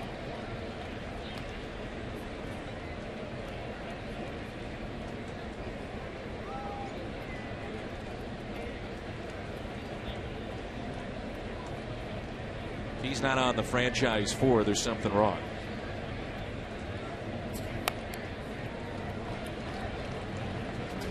One and 2 the count. Bob came over to a sponsored event in spring training, and Tim McCarver was there, and Jim Palmer came over because Gibson was there, and so all of a sudden you've got this tent with a bunch of Hall of Famers underneath it, and some of the Cardinal sponsors. And Bob said, "I don't want to talk, but I do need to say this." So about 10 minutes he talked. and he had great things to say and was so well received. Funny. He's so well spoken. You know, we've done those speaker series, and you talk about a guy that can play to the crowd. That I don't think the fans would anticipate it either, because they know about, you know, the menacing presence that he was on the mound, and you don't hear from him a lot. So for fans to hear him in that type of setting, funny, gracious, it's amazing. Popped up, and Reynolds wants it, puts it away. Detroit strands 2. We're midway through 5 here at Busch Stadium. 3-2 Tigers.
We're back at it from Citi Field in New York Monday night. Lackey, Harvey, Waka Nice game 2. Martinez and Colon game 3. Lyons and DeGrom on Thursday. We'll see if Tyler would make that start. Maybe it could be Jaime Garcia. Time will tell. But the pitching, and you talked about it earlier, that the Cardinals will face is going to be tough on this upcoming road trip. You see Colon, who's been a Cy Young Award winner on that trip, and Matt Harvey, who my guess is will be someday. The Mets, by the way, after a great start, have lost 5 straight games. The Cubs have won 5 straight games. And the Cubs are all of a sudden the 3rd best record in the National League, behind the Cardinals and Dodgers. 0-2. Cubs swept the Mets in a 4-game series at Wrigley this past week. Currently, they're leading Pittsburgh 2-1. That's in the top of the 4th. Here's an 0-2 pitch to Villanueva. So how long will Brad Ausmus go with his ace at 69 pitches after the rain delay? Well, we talked about it being kind of an early departure for Tyler Lyons, but maybe the rain delay a factor in that. It'll be interesting to see how he physically responded to the delay, and because it's gonna affect you some. And I think for David Price, who looked pretty sharp in that 4th inning, I mean, I just can't really imagine him going more than 6 innings in this game. 2 balls, 2 strikes on Carlos Villanueva. Price has struck out 3 in a row and now 6 in the game. Mentioned he's a free agent to be, lives in Nashville, Tennessee. If he hits the open market, would the Cardinals have an interest in David Price? Would he have an interest in St. Louis? Many family and friends, he's indicated, watch the games, are Cardinal fans. My understanding is his dad is a Cardinal fan. You never know. This is the only team he had not faced, St. Louis, in his career until today. See, I like speculating about things like that. Well, I mean, it's all worth. I mean, would the Cardinals be interested in him? The question is always yes, at what cost? And that's true about every trade possibility. And you know, there's been a lot of talk over the last really 6 months about Cole Hamel, and I don't think that talk's going to go away. That's going to come back again at some point in the season.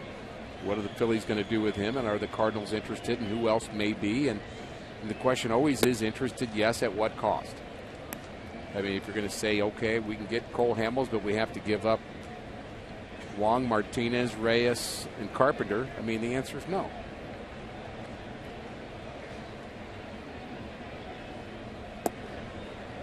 We're starting to do the worm, the dance out there in the puddles of Ballpark Village.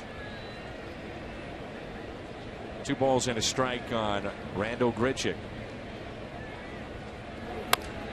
Jammed him. Hit to short. Iglesias, 2 down. Saw you do that up here in the booth after a dramatic home run a couple of years ago. That was amazing. Lowe's never stop improving. Matt Carpenter, first 31 games. 2014 to what he's done this year. So he still has a big year in 14 despite that start. This year he's got a jump on a year ago. 23 extra base hits. And my guess is you're looking at a guy who's going to be a perennial all-star. Good breaking ball. He homered earlier.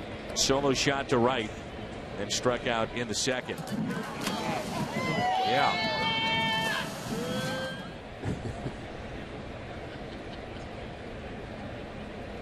That actually looked like fun. I may go do that in the 7th. You hold down the fort? Oh, sure. I will pay you to go out there and do that. We'll get the camera there. Right there. Do it. Like a baseball deal. Yeah. It's always the call. Center presents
Dodgers slightly ahead of St. Louis, and the Cardinals slightly ahead of the Mets, and then you have the Minnesota Twins at 13-5. We'll see Minnesota in interleague play. You got the Dodgers coming up in about a month or so. The Mets, will see them on Monday night with the Dark Knight on the mound, Matt Harvey. I think it's great for baseball that he's back. He's healthy. Yes. And he is electric, fun to watch. Saw him a couple of times in spring training, and he was nasty. Here's David Price. He'll lead it off. These can be tough from the left side. Cologne, who does not throw very hard, somehow does it with mirrors and gets people out. And DeGrom, of course, we know what kind of year he had a year ago. I mean, Cologne just throws strikes. He does. And fastballs, and that's it. A lot of strikes from Villanueva, too. So far, good job doing exactly what he's called on to do, and that is calm things. Restore order is the way he puts it. Here's a 1-1 pitch to David Price, who will turn 30 in August. So he's only 29. Came up with Tampa Bay back in 2008. 1-2 pitch. We were talking during the break about trying to get you to go out there at Ballpark Village. You have dressed up as Shakespeare. You've been Rick from the future. Yes. I figured we just put this on the resume. Well, you know I have a price, and we're negotiating. Just like everybody wants Cole Hamels. Well, how bad do you want him? Price jogging down the line. And you just wonder about that hamstring, the way that he's running. He's being very careful, as he should be. Get Cardinals tickets at StubHub, even at the last minute. Fan-to-fan ticket marketplace of the Cardinals, it's StubHub.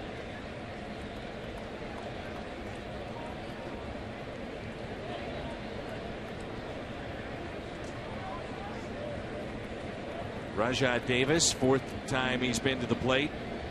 It's grounded back to the pitcher. He's tripled and scored and was called out on strikes as he shows bunt and did not go.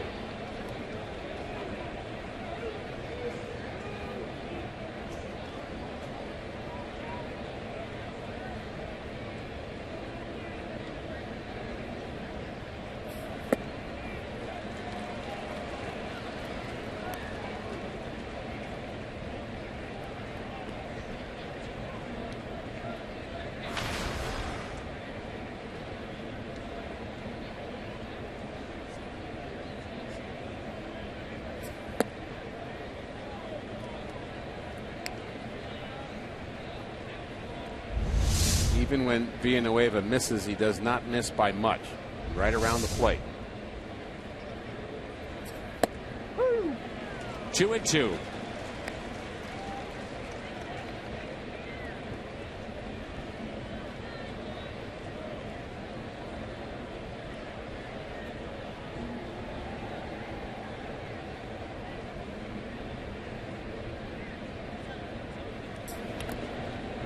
Villanueva came in with 2 outs in the fourth, a runner at first. Miguel Cabrera at the plate, struck him out. That was in the fourth inning. In the fifth, he gave up a couple of hits, no runs. And here he is in the sixth.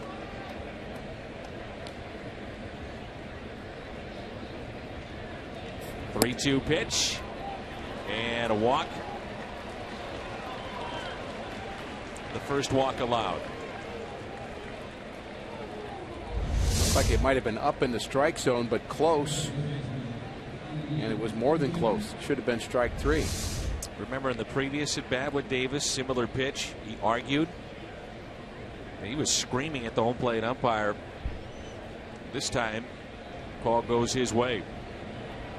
I believe he may be out of this game if they'd have rung him up on that. Yeah. Because he was very, very unhappy in that fourth inning.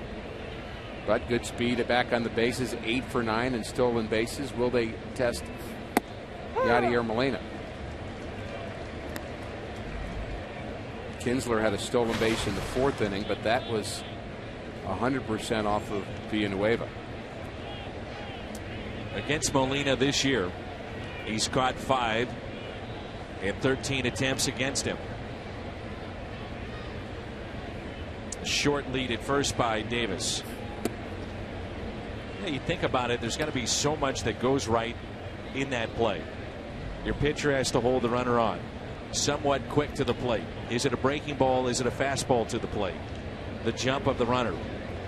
And what helps is having a cannon for an arm, which is a great equalizer in all that, which Molina has.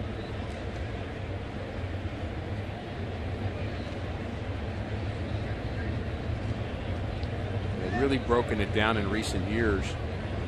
Time to the plate, catcher's release to the bag at second base. You add those 2 numbers, and as long as that's under a certain value, you believe you can throw anybody out. And certainly some runners are faster than others, but the thing that does not really fully account for is the jump. He may be running here. Lined foul. And there's a great example of what his jump could have been and almost was there. I mean, you could see him. I mean, he was moving his feet. He was extending his lead. Now, one of those hops he was making there, if Villanueva would have turned to throw, he gets it. Because once you start hopping like this, if he's hopping, you can't really plant and get back to the base as well. If you get him hopping the wrong way, you got him picked off. It'd be nice if you had eyes in the back of your head. Since 2008, he has the most steals in the American League. Hit to the right side. Wong ranging, throws, and safe at first. Colton Wong had a long way to go, ranging to his left, and made that close. Mike Matheny has popped out to the dugout. We'll see if the Cardinals want to challenge. Well, they're on the phone calling, but he looks safe to me, and only because Wong has got a long way to go, and that's good speed by Kinsler getting there just ahead of the baseball. And they got it right. So here's Miguel Cabrera and a chance to do some damage here in the top of the 6th.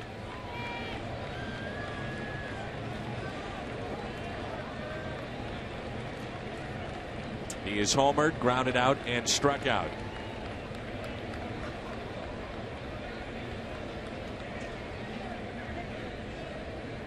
Outfield is straight away. Davis started towards third base to steal. The trail runner has to watch the lead runner, and I'll tell you what, Kinsler was on his way to second base. He was about halfway there. And I wonder if Mark Reynolds may have missed a sign from Yachty, because I think Yachty was planning to throw to first base, and almost as if it was pre-planned, and saw Reynolds shake his head a little bit like maybe I should have been there. And you know, that's a kind of a sign that goes on between the catcher and the first baseman when you can come in behind a runner and pick them off. And maybe there was something on, maybe there wasn't, but Molina has shown he is not afraid to throw the baseball in that situation. Here's a 1-0 pitch to Cabrera. Ground ball to third. Can they turn 2 out at second? And it's a double play as Reynolds is able to hold on. 5-4-3 off the bat of Cabrera.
All kids ages 15 and younger entering with a ticket will take home the Matt Adams bat. That's tomorrow, and tickets still available. It's Sunday Night Baseball. It's Holiday, Peralta, Reynolds against David Price. Here in the home half of the 6th inning.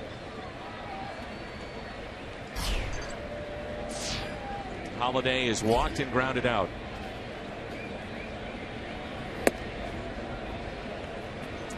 Talking about Whitey Herzog earlier and Hall of Famers. He says in his mind Matt Holliday will be a Hall of Famer before it's all said and done. Yadier Molina. You'd have to add Miguel Cabrera to that. Well, you know my respect for Whitey Herzog. I believe that he knows a Hall of Famer when he sees one. Tremendous scout, manager, Hall of Famer himself.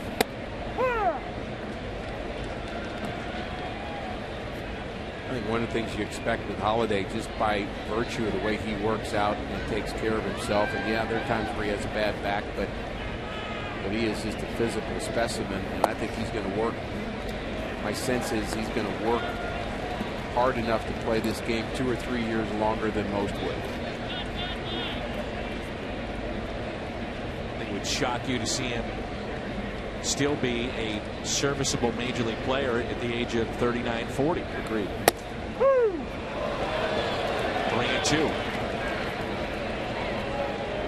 Now, does that mean 30 home runs? No. But serviceable, you bet.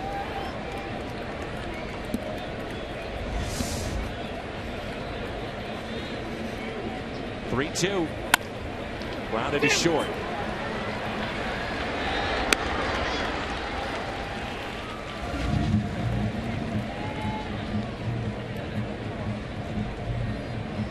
David Price is settled in. Rough first inning. Walked 2, gave up a home run. Second inning, gave up 2 hits, including a home run. And since that time, he has been lights out. Just 3 hits for the Cardinals. You mentioned 2 of them home runs. And if you're going to talk about guys that can strike quickly, it's the guy at the plate and the guy on deck. 11 straight set down by David Price. Trying to pick up his 4th win of the year.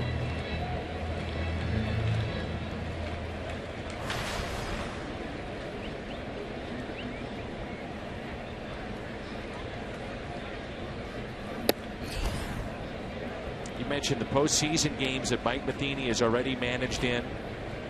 The Cardinals win today. He's the 6th fastest in the history of the major leagues to 300 career wins as a manager. Strike quickly. He has. Deep left. Gone. Tie game. 3-3.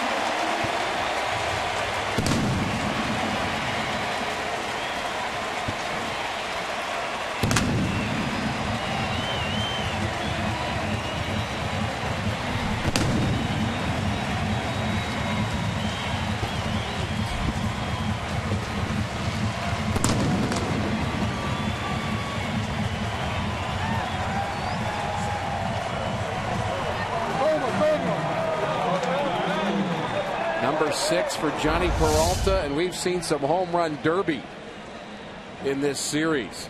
Peralta, a long one over the bullpen. And Peralta's home runs lately have been bombs. Yeah. You hit it over the bullpen here at Busch Stadium, that's a bomb. There's Reynolds, who's 0 for 2. So 3 solo home runs. Carpenter, Borges, Peralta today.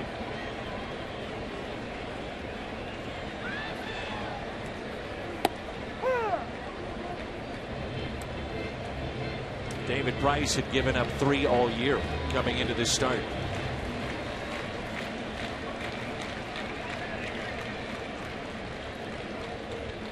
Here's a 1-1 pitch to Reynolds. Your Price grunt on some of those pitches even up here. Peralta had 2 home runs a couple of weeks ago that were 447. A few days later he hit one 448 feet.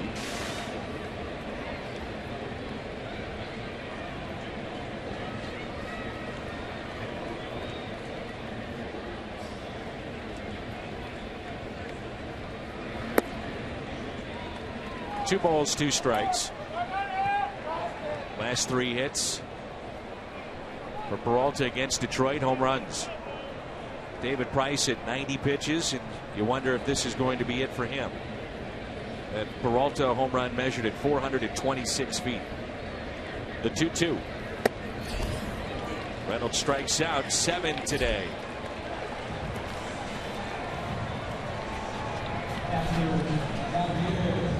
We talked about 6 innings maybe being about right for Price. He has kept his pitch count fairly low, but now he's up into the 90s, and with rain delay, I would guess this would be his last inning.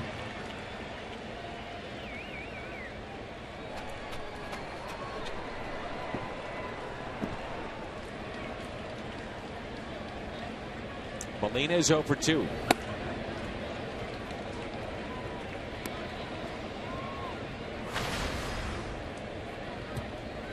Acquired by the Tigers in exchange for Willie Adams, Austin Jackson, and Drew Smiley. There's a base hit into right for Molina. 2 hits in the inning for St. Louis.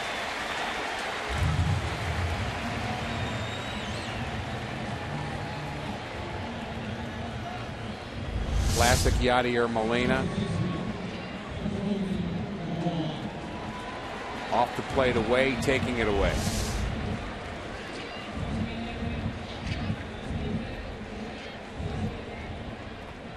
When Yadi's locked in, hitting seems very simple for him, doesn't it? I mean, we've seen him struggle at different times during his career, and you know he's had ups and downs. Every player has them, but boy, when he's locked in, he just puts the bat on the ball and has a great feel for that simple swing, squaring it up, hitting the ball the other way. Key word, I think, feel. Yeah. You know, he just, as you said, the weight's back, takes the pitch the other way. 2 outs. Colt Wong at the plate. Here's the 0-1.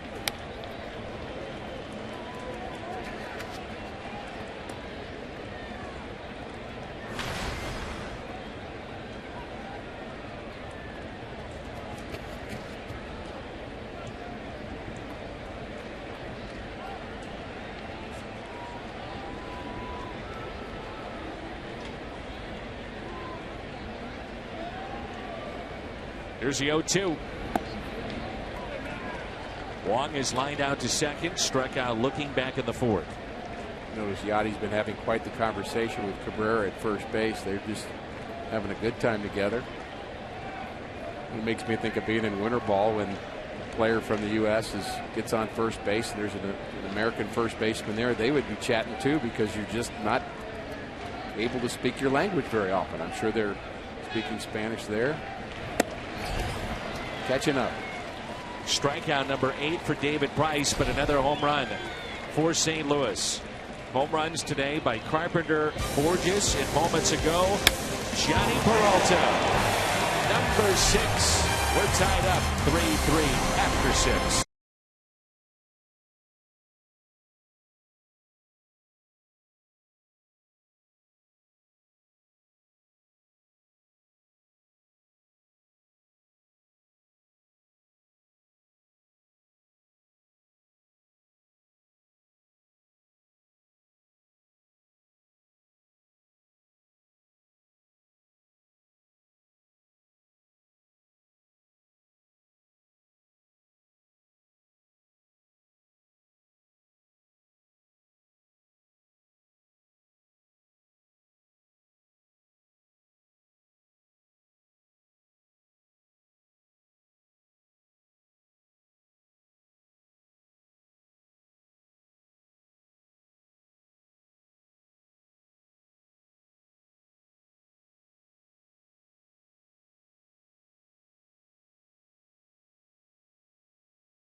who knocked out 21 a year ago, is up to 6 and has tied this game up at 3.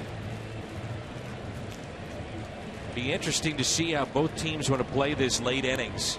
Cardinals obviously already in their bullpen.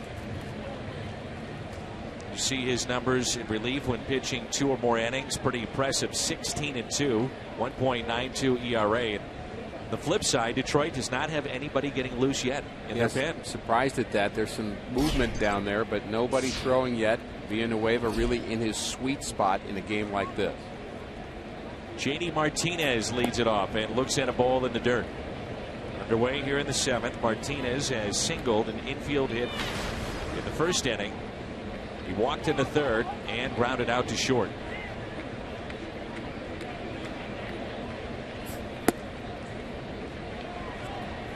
How long can you go with Carlos Villanueva? This would be his last inning, I think, either way. He's scheduled to bat second in the bottom of the 7th inning, and I think you get him through 3 1/3 innings and say job well done and move on. 2-0 pitch. Floats in for a strike at 79 miles an hour.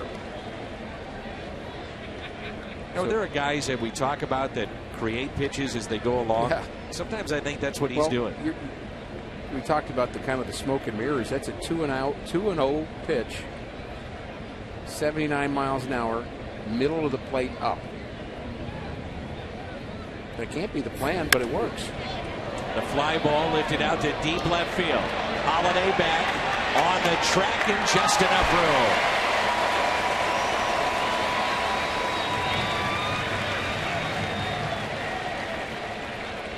The Mazda game summary.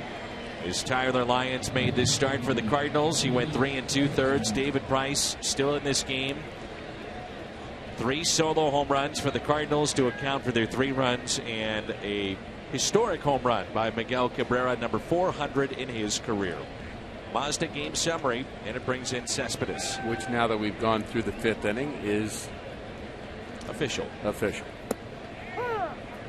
He tentatively had his 400th home run for quite some time, about an hour and 20-minute rain delay. Then once you get through the 5th inning of the game,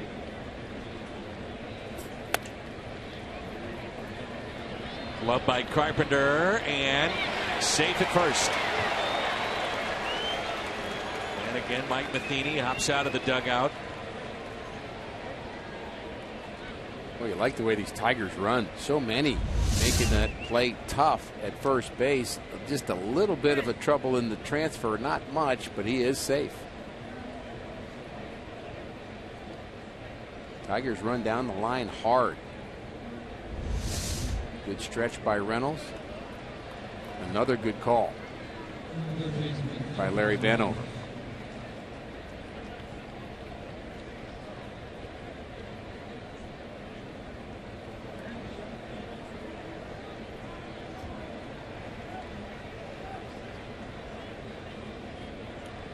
Nick Castellanos, 2 for 3, 2 singles. Both have been to left. Key double play in this game was runners at first and second. Cabrera back in the 6th. Villanueva would love to get that here, that ground ball. That was the 36th double play that the Tigers have hit into, which is 2nd in Major League Baseball this season. So they hit into a ton. Of course, they have a lot of base runners too, which sometimes goes along with that stat. Yeah.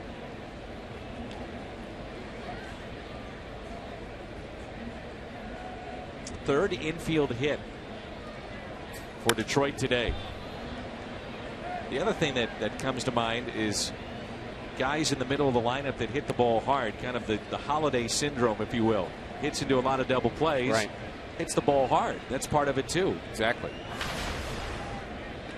Is that an official title, the Holiday syndrome? That's what I call it. And once in a while you get a cold. Have you run that by Matt? No, I have not, and I'm not going to. Well, I'm going to ask Jim to do that to see if it's okay if you call it that. And understand it's a compliment. You're saying he hits the ball hard. We'll see what he has to say. It's kind of like I would come up with probably David Price-itis.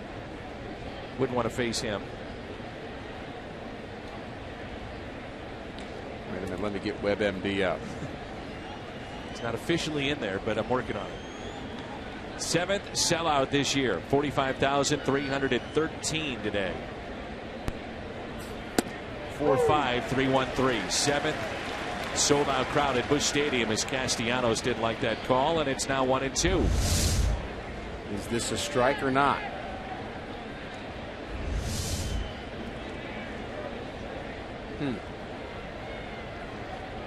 My guess is that's exactly what Matt Holliday would say if you asked him about Holliday hitting into double plays. He'd just say, okay. He doesn't get phased very much. No, he doesn't.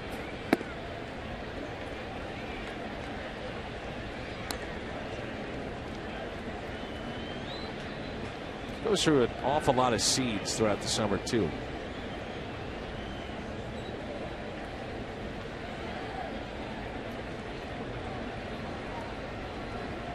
Players have to find ways to relax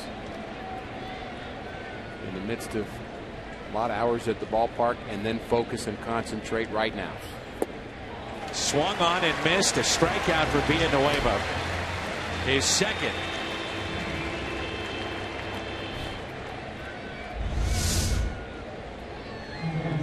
Downward break, got him to chase. Got a chance to finish off an outstanding outing again. 55 pitches for Villanueva, and just really been tremendous in this role. And an overused statement where we say, where would the Cardinals be without? Think about saying that often during the course of a season, but you think about the bullpen reality of what Villanueva has done to help the rotation and the rest of the bullpen. It's been terrific. On the outside corner, and a strike to James McCann.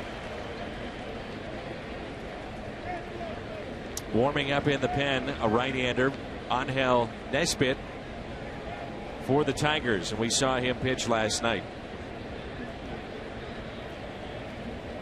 2 outs, runner at first, 56 pitches for Villanueva. The ball scoots away, but Cespedes, who faked going to second, not in rhythm in a secondary lead, heading back to the bag, and he stays put.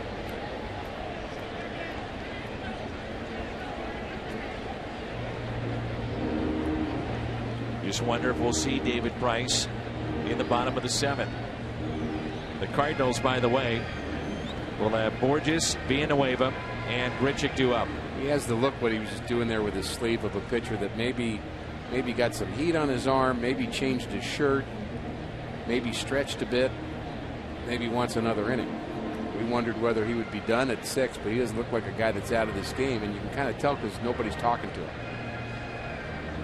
Pitchers are left on their own as if they have no friends while they're pitching. Were you one of those guys? Did you? Yeah. Don't talk to me. Is that right?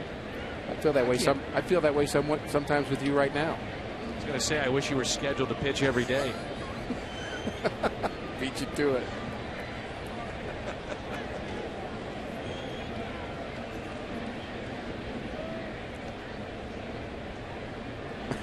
Here's a 1-1. My thought is I have enough problems trying to figure out how to get somebody out. I don't really want somebody talking to me. Bob Forsch, nasty on game days? He was much more so that way than me. Yeah. I tried to say hi to him one time and got bit my head off, so I never did that again. Chris Carpenter was like that. The other extreme was Jess Suppan, who invited conversation, was very chatty in the clubhouse, didn't play with Jeff, but when we would see him, he just wanted to talk. Kyle Loesch didn't mind talking. I think for some it takes their minds off the stressful nature of trying to pitch in the big leagues.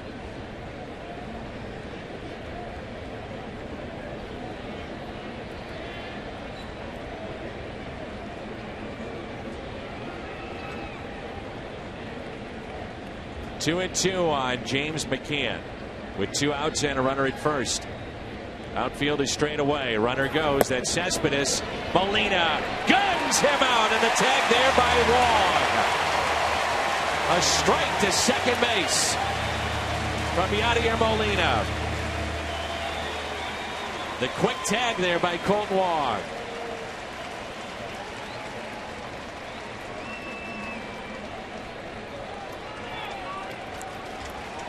No challenge from Detroit. An absolute cannon to second base. Time to stretch here at Busch.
The Gateway Honda dealers will donate $1,000 to the Make-A-Wish Foundation.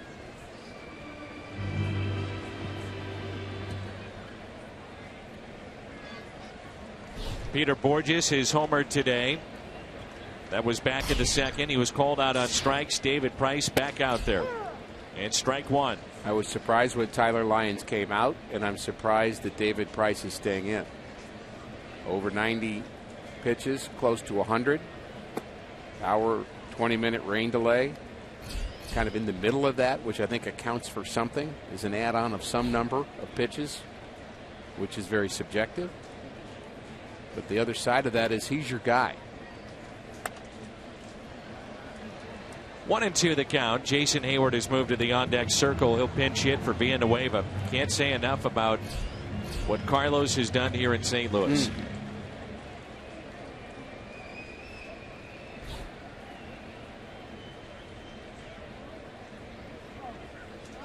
Here's a 1-2.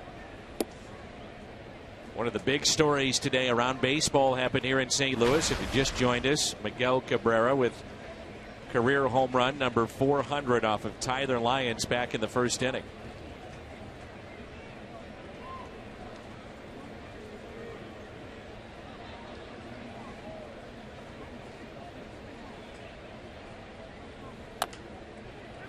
Price steps, throws, out number one. Well, you'll see that home run on Fox Sports Live tonight. Full night of NHL and NBA playoff action. Major League Baseball games. You can see it simulcast right here on Fox Sports Midwest. So Galarraga held the all-time record for home runs by a player from Venezuela. That now is Miguel Cabrera. And at 32 years, 28 days old, he's the 8th youngest player of any nationality to reach 400. That terrific milestone.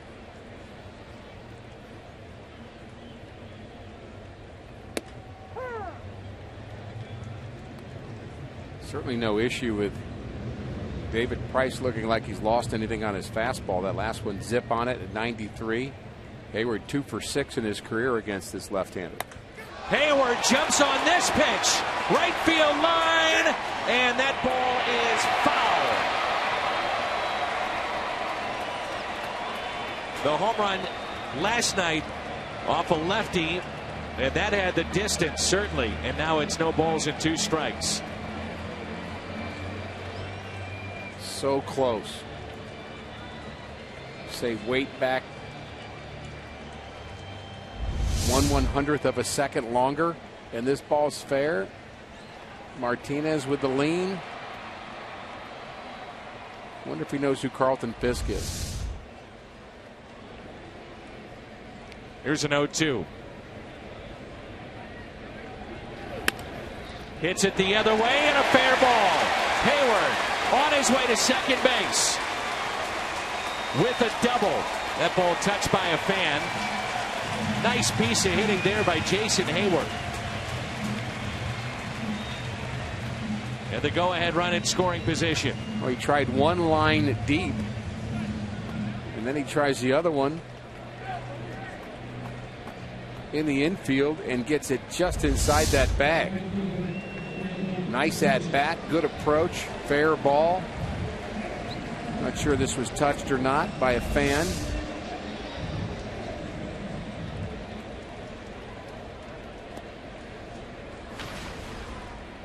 But either way, a double with 1 out, and Grichuk a chance to give the Cardinals the lead here in the 7th inning.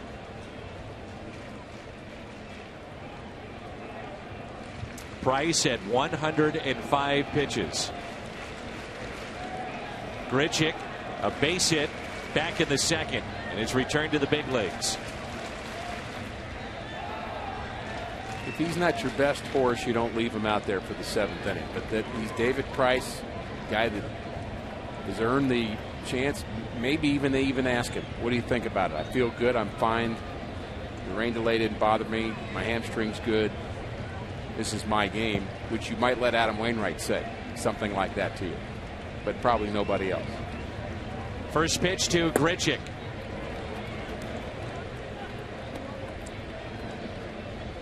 And I understand that, but it's also the job of the manager to take that decision away from the player. Agreed. For the betterment of the long term of a full season.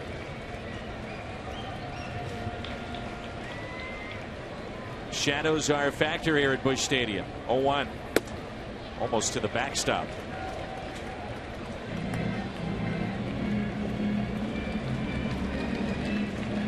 If you're the Tigers, you have to keep your eye on Jason Hayward at second base.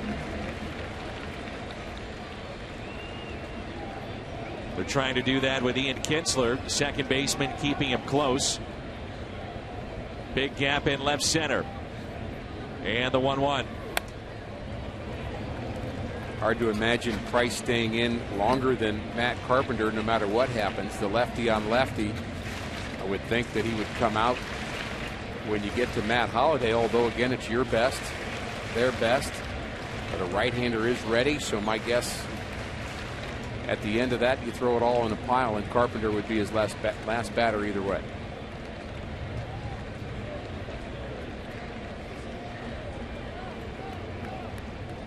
The 1-2.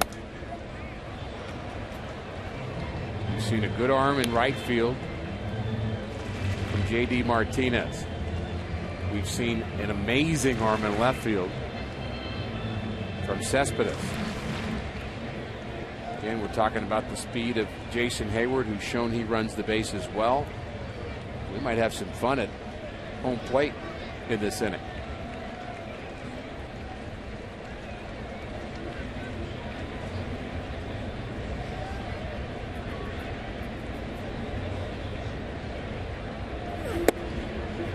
Just missed on the inside corner. Since 2012, Cespedes with 35 outfield assists. We can understand why. Dan, I'm not sure if Price is throwing harder or not, but he's grunting louder as the game has gone on. You noticed that early.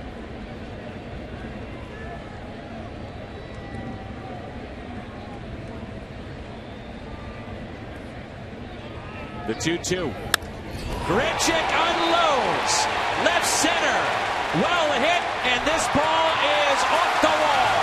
Hayward frustrated with himself as he doesn't score on that play. Grichuk hits it a ton into left center off the wall. And Jason Hayward did not score. Twice you could see him as he was running from second to third yelling at himself. Well, what he really knew he should have done after the fact is go halfway. He's not sure whether or not he should tag up or be halfway. You get caught in between, he tags up, but if he's halfway, he scores. And this is why you don't always tag up on a ball hit deep in the outfield. You can't score when the player plays it well off the wall and has the kind of arm that Cespedes has. That ball almost got out of here.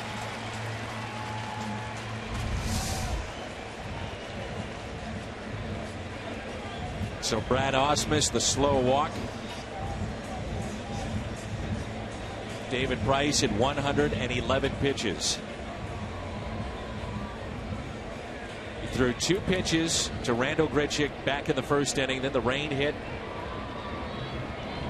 He's come back, and here he is pitching into the bottom of the 7th. The hit speed, always something to watch with Grichuk, nearly 98 miles per hour.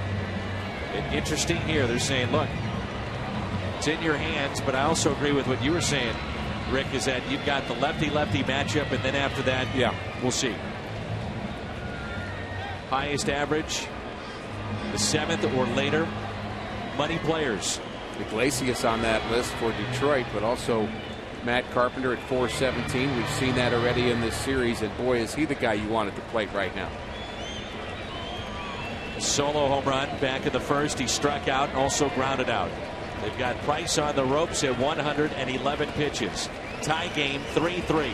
Runners at second and third, only 1 out. First pitch to Carpenter. Strike 1. You know, you try to think ahead with the managers, and you just wonder if David Price would even face Matt Holliday, regardless of this situation and what happens here.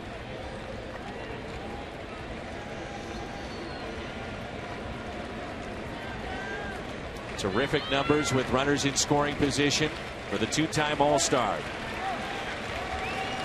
Or depending upon what happens here, do you even pitch to Matt Holliday? The 0-1. Now 0-2.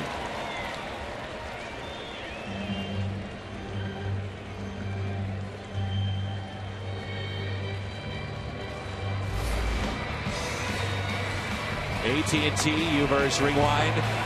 This was Carpenter back early in the game. A solo home run in the first, and then also a defensive play, of course, at second. Now he's in the hole, 0-2. The infield is drawn in.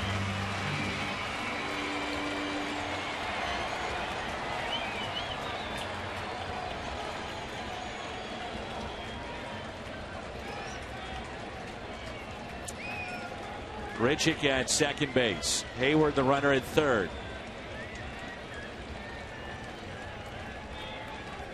0-2 pitch.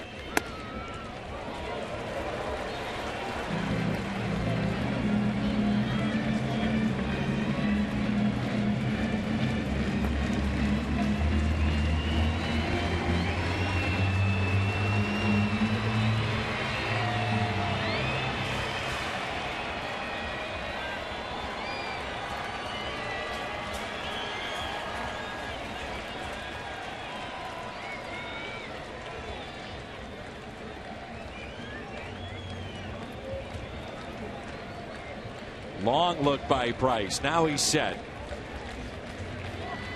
The 1-2.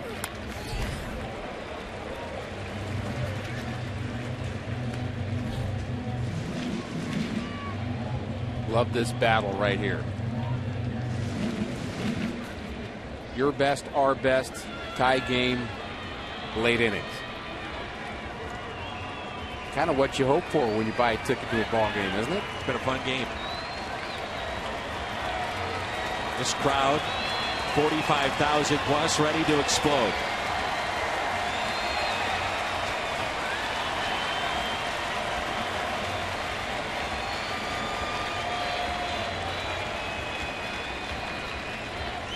The 1-2. Popped up left side, out of play. Inning started Peter Borges grounding back to David Price. The double by Jason Hayward, who's now 2 for 3 as a pinch hitter after nearly hitting a home run down the right field line. Double by Grichuk off the wall, and now it's Carpenter. You know, I really want to defend Jason Hayward a bit because I think that's a tough judgment play to make as a base runner. Earlier, about a week or so ago, he didn't tag up on a ball. We saw him kicking himself because he thought he should have tagged up and went second or third. You guess wrong, it looks bad, but it's just judgment. You think he's going to catch it or not. If he catches it and Hayward's not on third, people are upset about that. So the fact that he guessed wrong maybe cost a run, but maybe Carpenter can pick it up anyway. Here's a 1-2. Carpenter strikes out. 9 strikeouts for David Price, and that one as big as any here this afternoon. And that'll be it. They'll go to the bullpen here.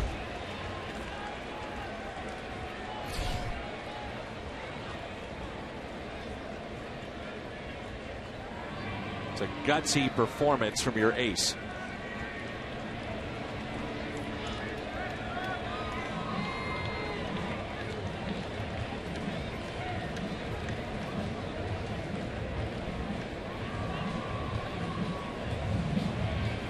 Chevy called to the pen. Matt Holliday due up when we come back.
Who was outstanding earlier this season, comes on to face Matt Holliday with runners at second and third and 2 outs. David Price, how about this? He waits for his reliever to come in, then hands the ball over.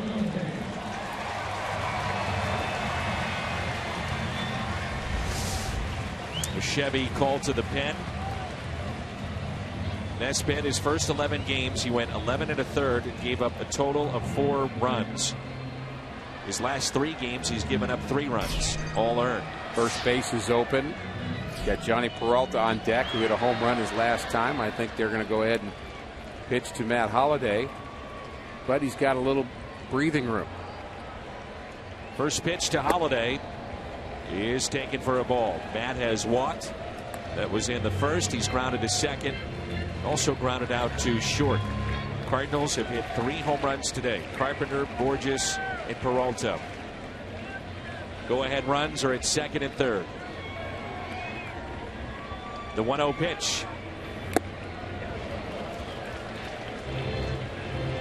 Nesbitt, non-drafted free agent, signed back in 2009. Seeing his first big league action here in 2015. Split time with single A and double A a year ago. Here's a 1-1. Holliday hits it in the air. Cabrera's got it, Tigers out of a jam. 3-3 as we head to the 8th.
Our studio and a Bomberito Sports Update with Matt Paris.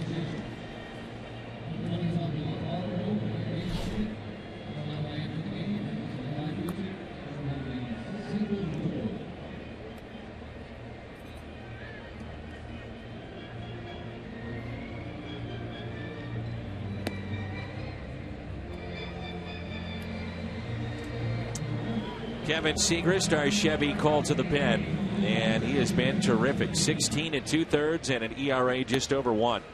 We've been talking a lot about the 8th inning being an important inning to kind of get solidified from the Cardinals' point of view, and he's certainly a guy that can grab that. And left-handed, right-handed, I don't think you really have to think that way when you think about Siegrist, because when he's on, it really doesn't make much difference. He's just going to blow fastballs and get outs, and for the most part, he's been on this season. Numbers very good. A very frustrating play for Jason Hayward not to score. Well, there's no question it should be 4-3 right now, and he knows that. And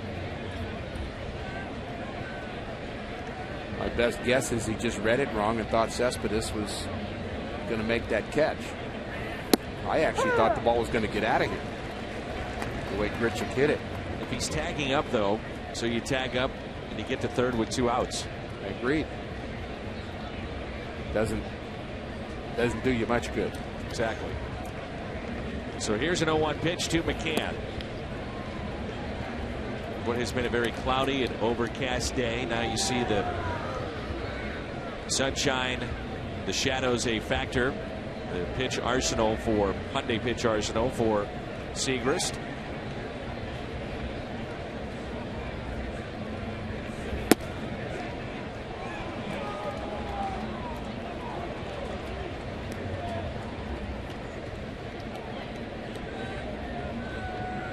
A 3-3 game here in the top of the 8th.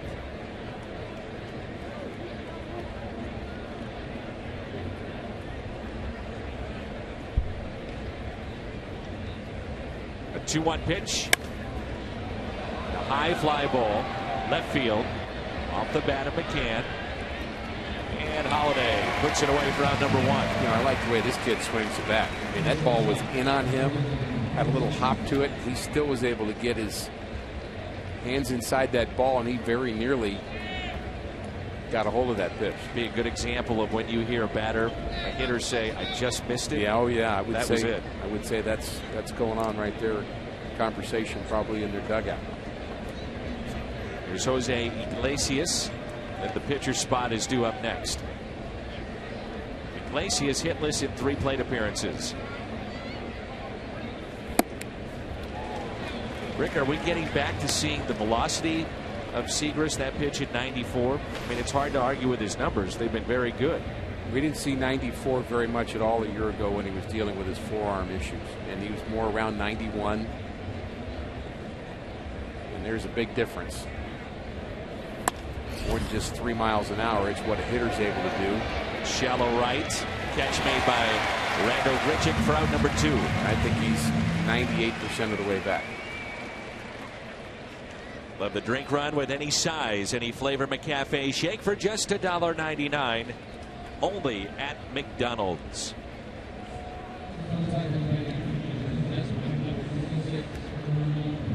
Hernan Perez will be the pinch hitter.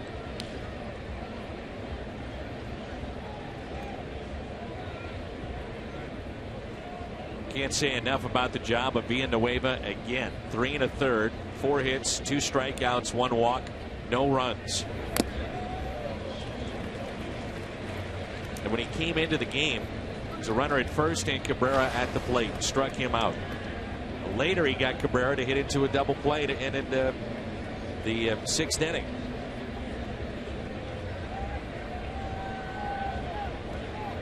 A 1 pitch. Now 0-2. Again, 94 on the gun. Well, if things work out, the Cardinals were able to push across a run. In the 8th and 9th, I'm going to give my early vote for the Budweiser Player of the Game to Mr. Villanueva. I don't really get to vote, though, as you know. No, we don't.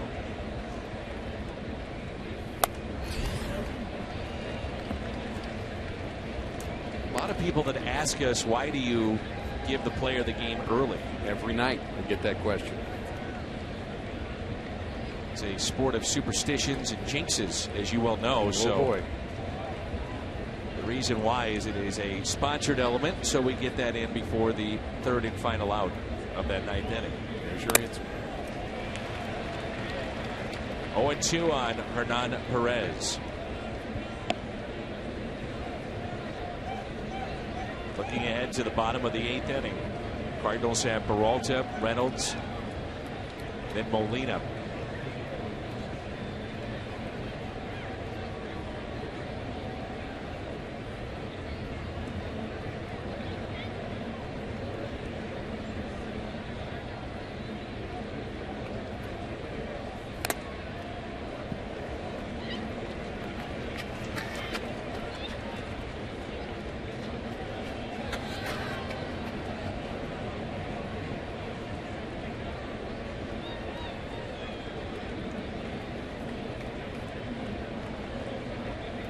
Perez is from Venezuela, the 24-year-old. And the 0-2. 1 ball and 2 strikes. He spent the majority of the season a year ago at AAA Toledo. He's been up and down with the Tigers for the last 3 years.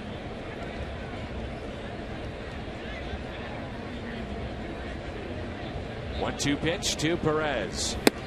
Struck him out. Seagrace to 1-2-3. We're tied up. It's 3-3 midway through 8th.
Still brewed the hard way.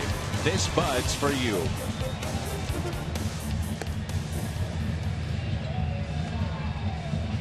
In his second season now with the Detroit Tigers, it's Jabba Chamberlain, the 28-year-old from Lincoln, Nebraska.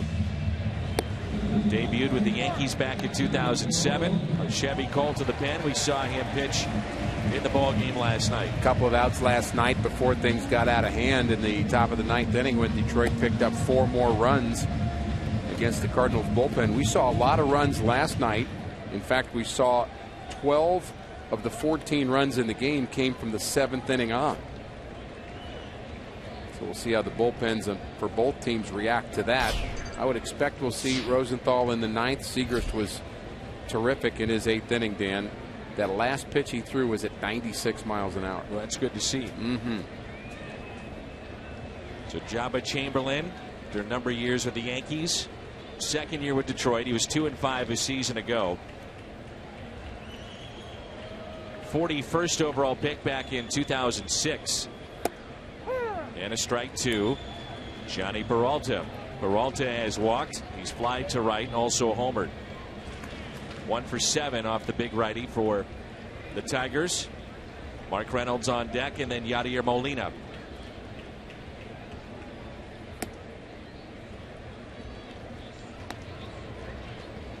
This also becomes, at this time of the day, a very tough sun field for the right fielder.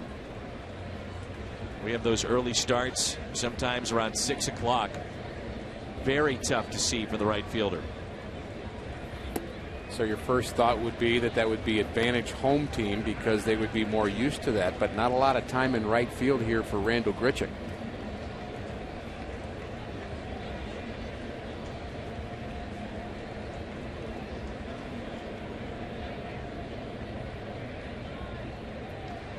Two-one pitch.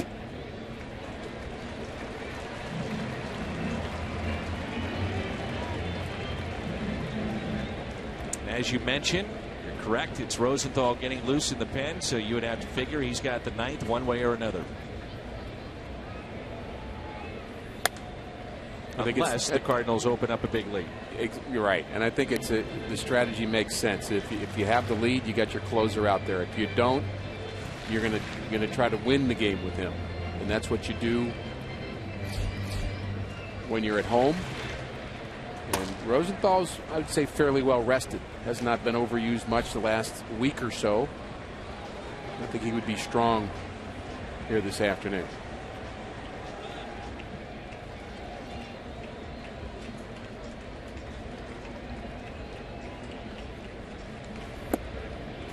Pitch taken low by Peralta. You wonder if Mike Matheny would flirt with the idea of Matt Adams in this spot. And the reason he's saying that is that left-handed hitters are hitting nearly 400 off of Jabba Chamberlain. Righties not bad at 286, but it might be a good spot for Adams. I think flirting with it, I think he probably did think about it, and I'm sure he's very well aware of those splits. But I also wonder whether he's just trying to give some mental days off to Matt Adams overall, and you throw him into a tie game in the 8th inning. That ball to the backstop, and now advancing, it's Peralta. Now you look at a pinch runner, Pete Kozma, as Mike makes a decision from his bench that does not involve Matt Adams, but he gets Kozma out there as a potential go-ahead run. Really, Johnny Peralta's had a nice game. He's had a nice week. Had a good start to this season, hasn't he? Sure has. So Chamberlain has come in, walked the first man in a tie game in a wild pitch. Reynolds has struck out twice. He has also grounded out to third on a barehanded play by Castellanos. Had 3 shots to get him in. Here's a 1-0. Reynolds has been late with a lot of his swings today. He's not really your classic guy you want at the plate when you're just talking about trying to move a runner from second to third either. I just don't even think you ask him to do that. I think it would be almost counterproductive. Just let him do what he does and hope for the best. Good speed at second. Here's a 1-1. Almost to the backstop again. 2 balls, 1 strike.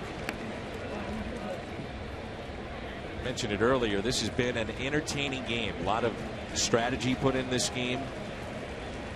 Historic for Miguel Cabrera with career home run number 400. Rain delay brought in a lot of the strategy of when you take a starter out.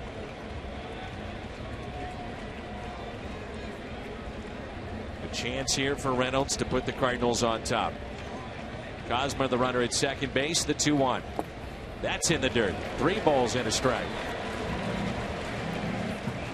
Well, he's trying to move Cosma from second to third by himself, isn't he? Command is off here. McCann has to be very alert behind the plate. Nobody throwing in the bullpen for Detroit yet. May change in a hurry, and as we say that, they start to scramble to get loose. 3-1 pitch. Now 3-2. That nasty breaking pitch that Chamberlain's got. Could be very, very tough. That's why this is such a tough league. All over the place with a bunch of deliveries, and then you throw a nasty pitch on 3-1. Game was hard. 3-2. Reynolds in the air, right side. Cabrera over and makes the catch. Cosma is tagging. Throw to third. It's a double play. Double play.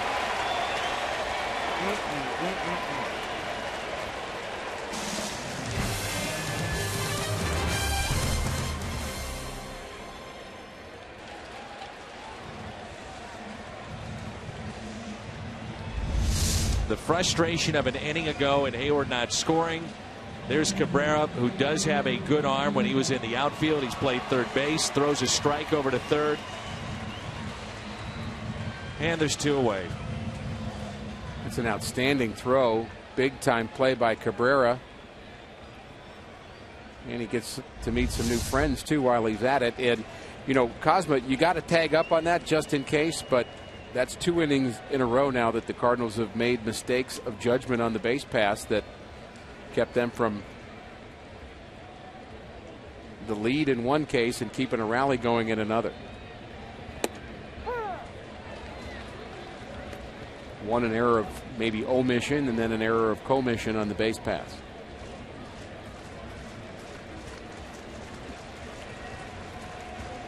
Here's Molina. Single to right. Fly to right and grounded out to third. 1 for 3. Oh, does that play just change the complexion of this inning? Sure does. Well, it elevates the frustration level too, because you know you're going to make errors. You know, in this game, you're going to make a bad pitch. You're going to make a bad play defensively, and you'll make mistakes on the base paths. But to make 2 of them late in the game, I think just kind of adds to the pain a little bit. 1-1. Just like late errors do on the defensive just side. About to say that. You in my head again? Definitely not. No. No, no, no, no. You will not find me there. It's too nice.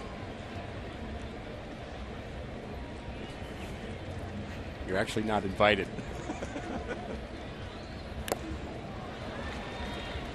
2-2.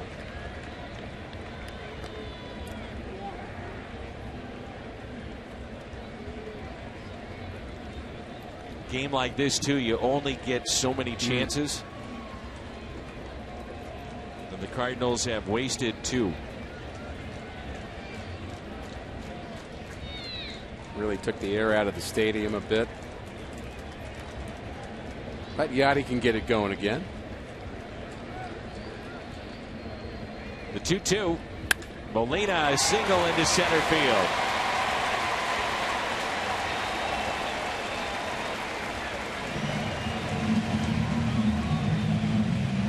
Two-hit day for Yadier Molina. And the conversation continues with Yadi and Miguel Cabrera.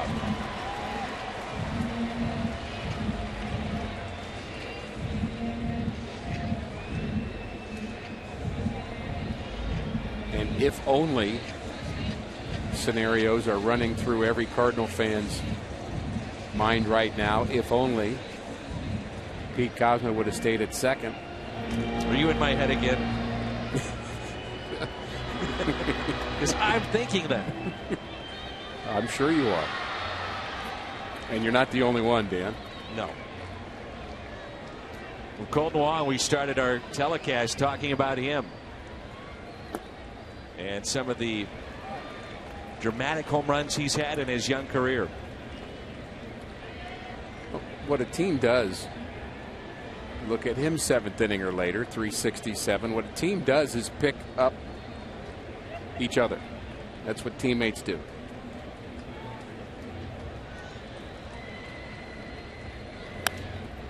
Villanueva picked up Tyler Lyons.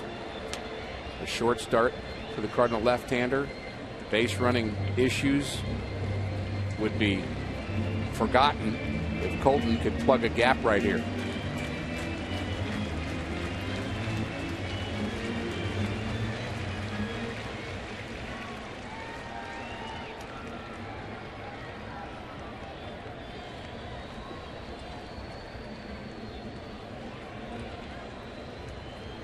One ball, one strike on Colton Wong.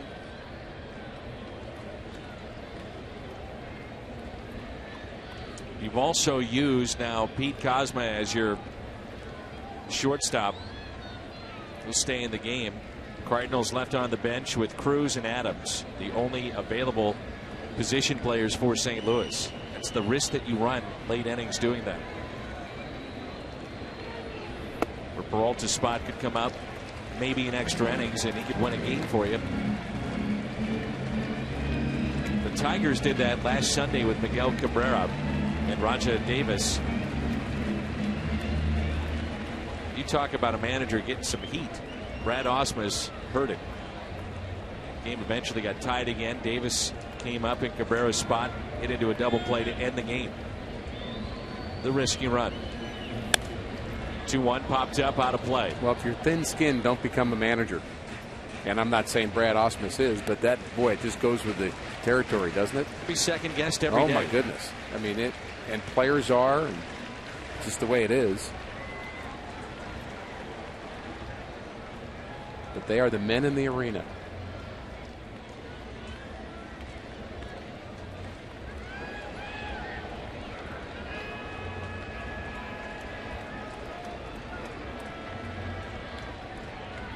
The 2-2 pitch to Colton Wong. Ground ball to second. That sends us to the ninth.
For the Cardinal closer, he has 12 saves on the season, ERA just over 1. And he is called on to face the top of the order here in the top of the 9th inning. 3-3 through 8.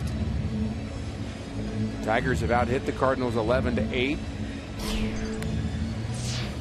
And we've had home runs in this game. In fact, all 3 Cardinal runs, solo shots, Matt Carpenter in the first, Peter Borges in the second, and Johnny Peralta in the 6th. Cabrera homered in the first inning before the rains came, and we have been out here at the ballpark for quite some time, an hour and 20-minute delay, but we have ourselves a ball game here in the 9th. 3-3, and the top of the lineup to deal with for Rosenthal. Whoa, to the backstop. That'll get your attention at 97 at your chin.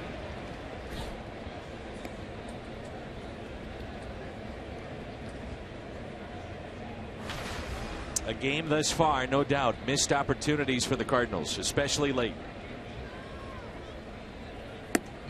St. Louis has used Tyler Lyons. He started today, 3 2/3. Villanueva, 3 1/3. Scoreless. Segrist, outstanding in the 8th, and now Rosenthal. One point I want to make about Carlos, which I didn't talk about earlier, Dan, is he threw same number of innings as Tyler Lyons with 20 less pitches.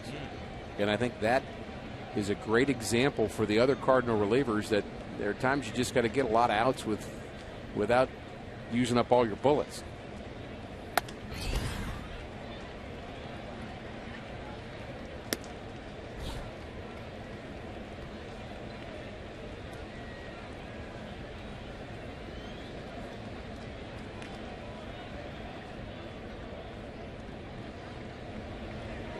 The 2-2. Fastball after fastball here in this at bat. Up in the zone, 97, 98 from Rosenthal, and Davis, you can see him, he's just dropping the bat head on it, just fouling them all.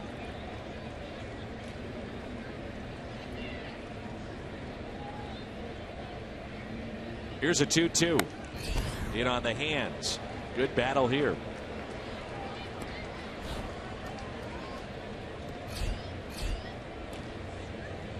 Detroit has used David Price for 6 2/3. Nesbitt came in with 2 runners on. A third of an inning. Jabba Chamberlain, a scoreless bottom of the 8th. The 2-2. Tapped out in front of the plate and rolls foul. I like watching Davis even run to first. I was just watching the same thing. Ball was foul, but the Tigers really run hard on the base pass. There are fans at home saying, well, yeah, they should. Well, not all teams do. Well, it's not just running hard, it's running fast. They have good team speed. I think he wore himself out.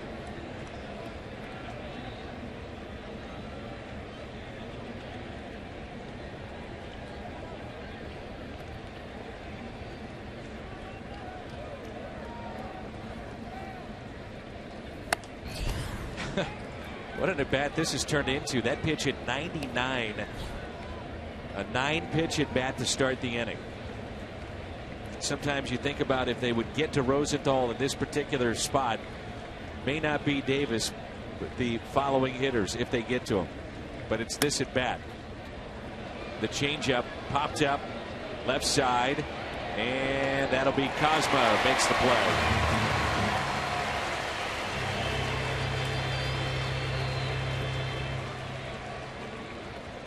Well, the Cardinals missed opportunities. Here's what we're talking about. 7th inning, Jason Hayward, Grichuk at the plate, 1 out. Ball that hits off the wall. He went to tag up. You can see his frustration there. If he doesn't tag up, he scores. 8th inning, Pete Kozma at second base. Nobody out. Cabrera the catch and the throw, double play. Poor base running by St. Louis. Here's Ian Kinsler. I actually was not aware of the strength of the arm of Cabrera. You think of him as a it's always been good, as a good player, but wondering, he's playing first base, maybe maybe it's deteriorated some, but it hasn't. He first came up, he was in the outfield for the Marlins, and he had a cannon. Still does. Yeah, we just saw it. And he's making more friends.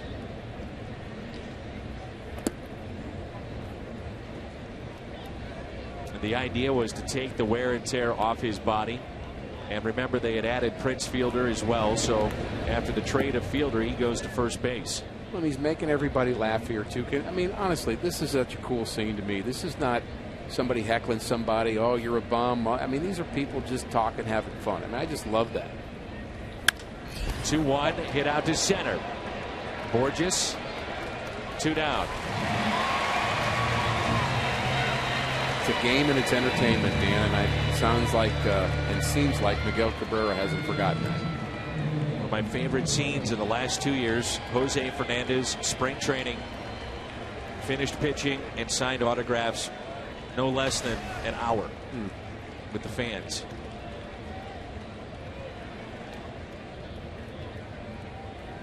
It was ankle surgery last year for Cabrera. What a fun matchup this is here. Rosenthal, Cabrera.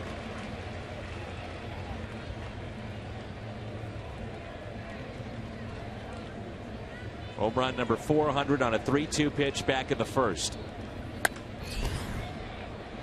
It's grounded out to second. He is struck out and grounded into a double play. We talked about the misses, Dan, on the base paths, but the strikeout of Matt Carpenter by David Price, a key moment in this game as well. 0-2 pitch.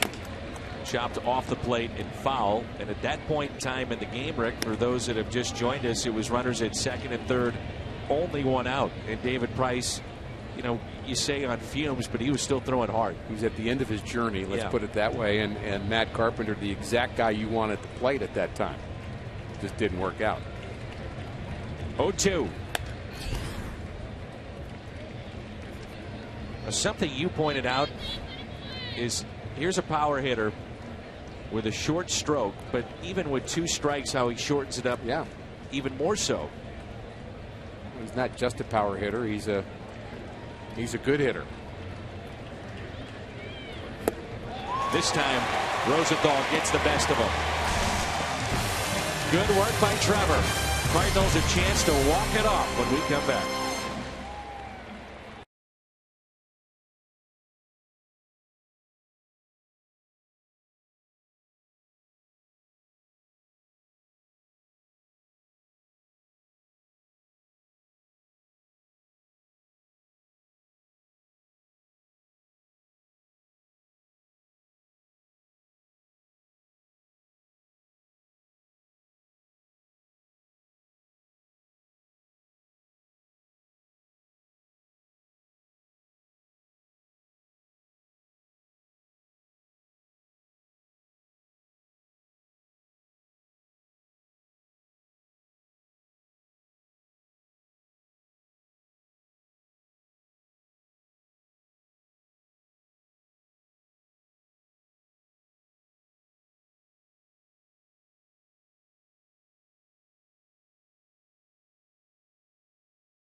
Chevy called to the pen. Peter Borges, Tony Cruz, who's moved to the on-deck circle, and then Randall Grichuk. Hardy had a couple of strikeouts against the left-handers that he faced here last night.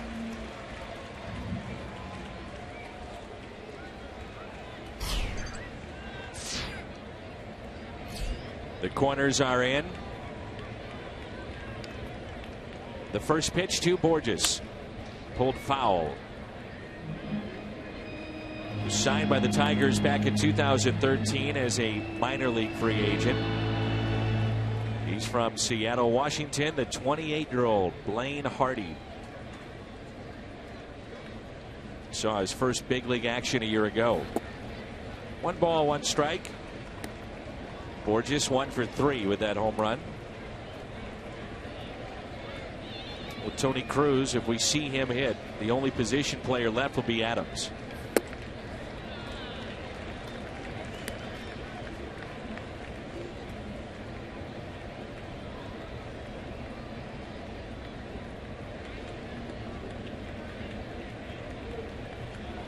Here's a 1-2. Strikeout of Peter Borges. This copyrighted telecast is presented by the authority of the Cardinals. It may not be reproduced or retransmitted in any form. And the accounts and descriptions of this game may not be disseminated without the express written consent of the St. Louis Cardinals. Cardinals have struck out 10 times in this game.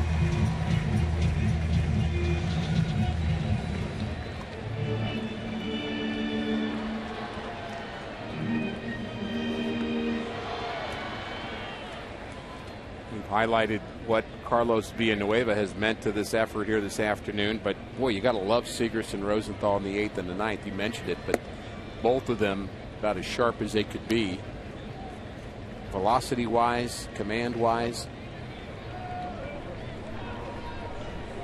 Long term, that's a good thing for Mike Matheny to be seeing out of his bullpen. Last home run was at Cincinnati for Tony Cruz at the end of last year. Last season he had an RBI walk-off hit against Milwaukee, 2 career walk-offs in his career. You foreshadowing?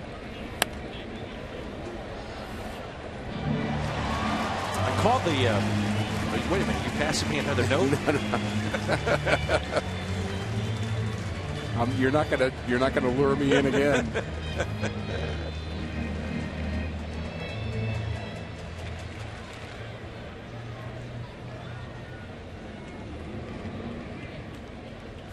The 2-1.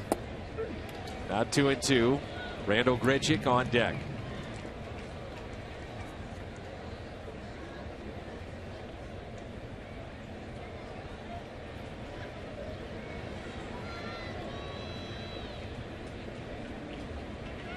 The 2-2.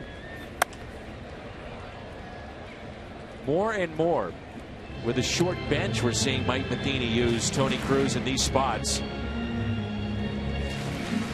I think he'd be very hesitant to throw up Matt Adams in this situation. Matt, of course, has more power, but you put him up against a left-hander while he's struggling.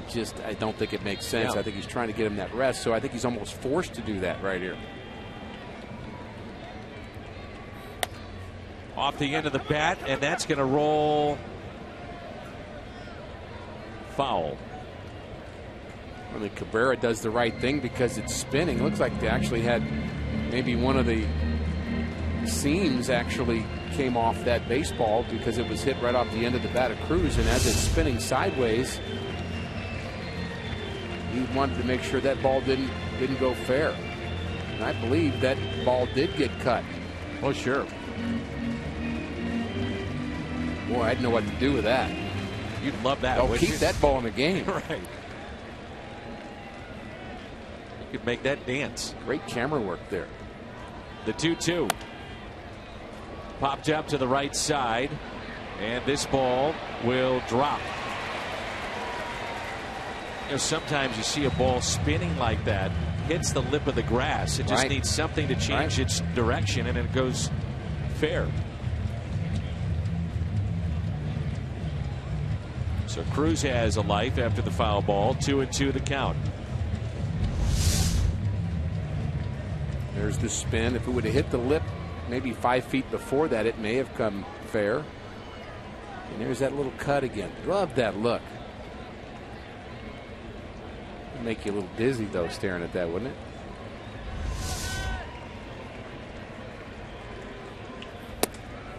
And a strikeout of Tony Cruz.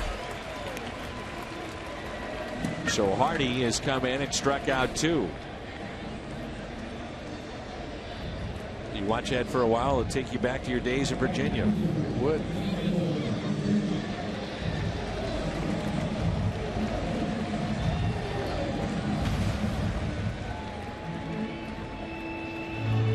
So 2 outs, and it brings in Grichuk.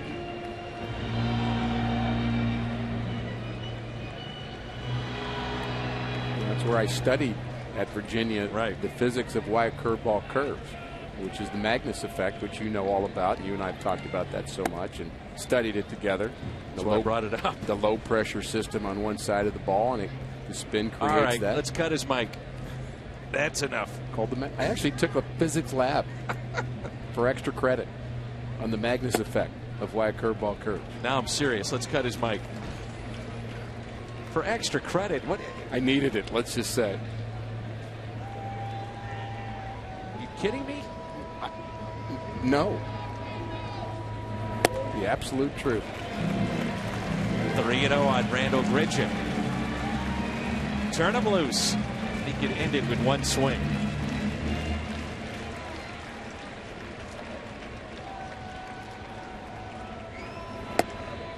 And he draws a walk.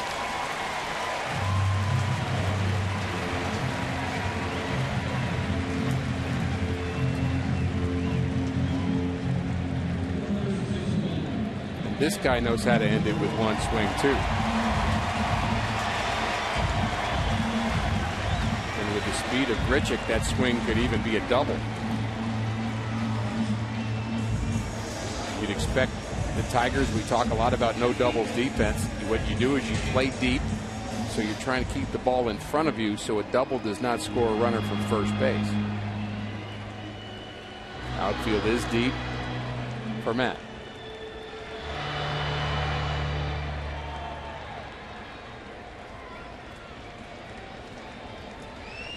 Home run back in the 1st inning. Big lead for Grichuk.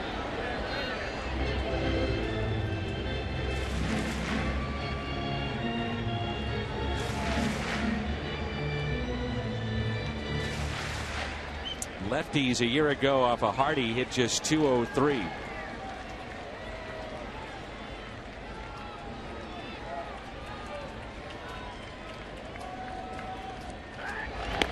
Quick move that time.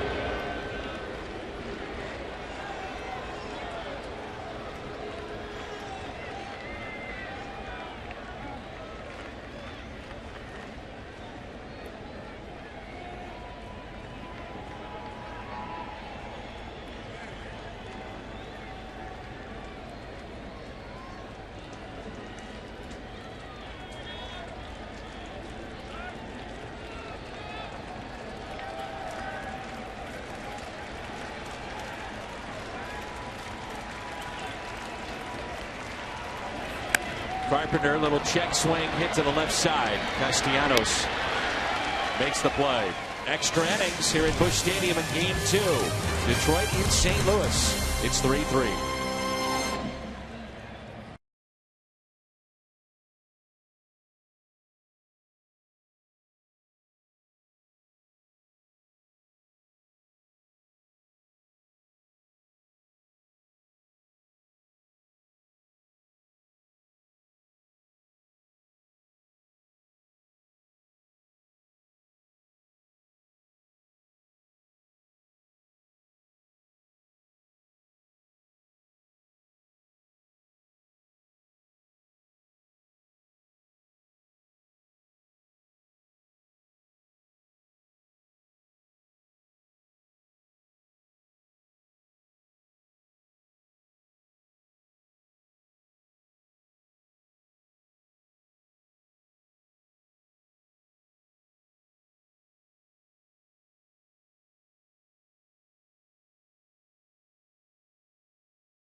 Link's beef jerky. Feed your wild side. So here is Matt Belisle for St. Louis in our Chevy call to the pen. We're in the 10th, and this will be the 18th appearance for Matt Belisle. Only Seth Maness and Kevin Segrist have made more appearances. American Pharaoh wins the Preakness, and all the guys in the dugout watching the video board here at the ballpark as they just replay the Preakness. So here we are in the 10th. It'll be J.D. Martinez, Yoenis Cespedes, and Nick Castellanos. Cardinals have gotten terrific relief work so far today. Tyler Lyons made the start, lasted just 3 2/3. Carlos Villanueva came in with 2 outs in the 4th, a runner on to face Miguel Cabrera. Got him and went 3 1/3. Segrist a scoreless 8th. Rosenthal a scoreless 9th. And it's 1 ball, 1 strike on J.D. Martinez, who has an infield hit back in the 1st. He walked in the 3rd, grounded out to short, and also flied out to left. And you see Carpenter guarding the line down at third base. That pitch just missed, low and away. 2 balls in, 1 strike.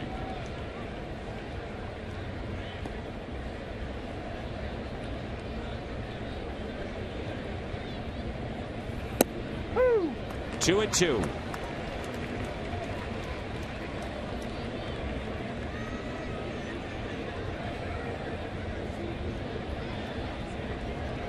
Outfield is straight away, and here's a 2-2 pitch. Fouled back.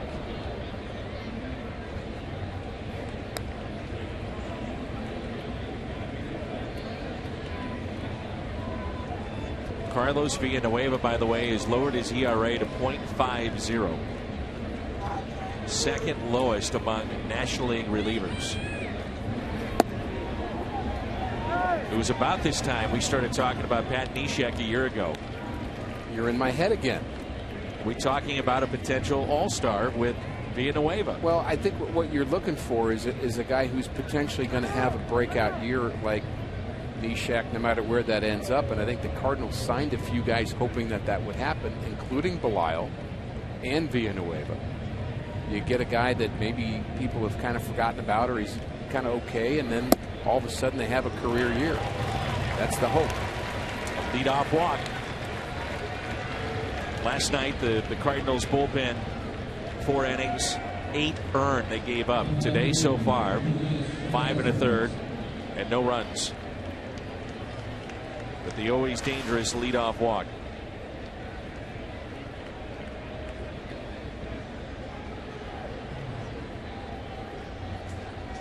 There's Cespedes. Unusual for Belisle, too. Workload has been high for him, too. He does throw a lot of strikes, though, and needs a double play here. Hard guy to double up. Cespedes with 2 hits today, 2 for 4, was caught stealing by Molina back in the 7th. First time that he has caught a Tiger in his career, dating back all the way to the World Series of '06. 1 ball and 1 strike.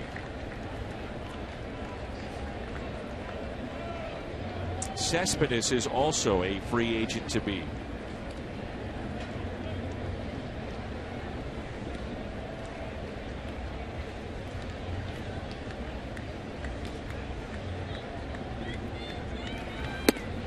Tied him up with that pitch. Belisle's pitched 3 times, Dan, in the last 7 days, and really just 4 pitches his last outing. So I think maybe, yeah, that's a lot of work, but there are other guys you don't want to go to, including Seth Maness, who threw 35 pitches yesterday.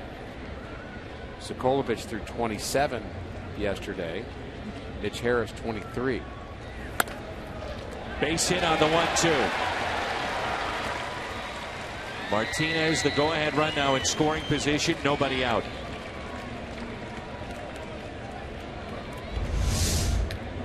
Carpenter's guarding the line, so this is a base hit instead of a 5-4-3 double play. It's just what you do, but it's the price you pay when they find that hole.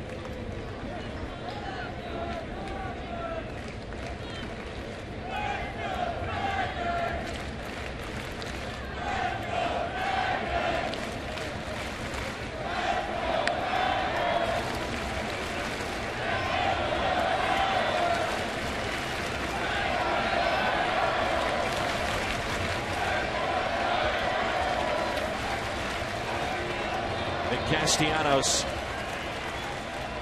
a 2-hit day. The Tigers with 12 hits. They've out-hit the Cardinals 12-8. They've stranded 9.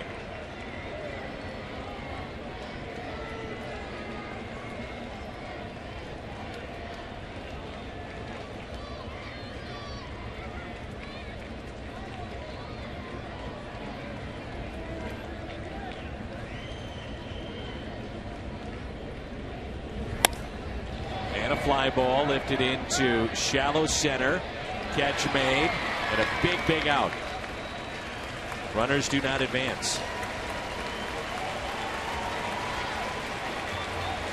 Well, that changes so many things in this inning that you get that out without a runner advancing from second to third. Now double play ends it. You can see kind of light at the end of the tunnel. It's just a lot of pressure on you with 2 men on and nobody out. Guy at the plate that they clearly didn't want to use the bunt in that situation, wanted him to go ahead and swing away. And now this guy, I'm just not too happy with this guy at the plate because he's been swinging a hot bat. Yeah, you like the way he swings? I do. I just think he's got good plate coverage.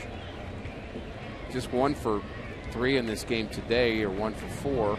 Actually 1 for 3 and a walk. James McCann, that's lined into the seats.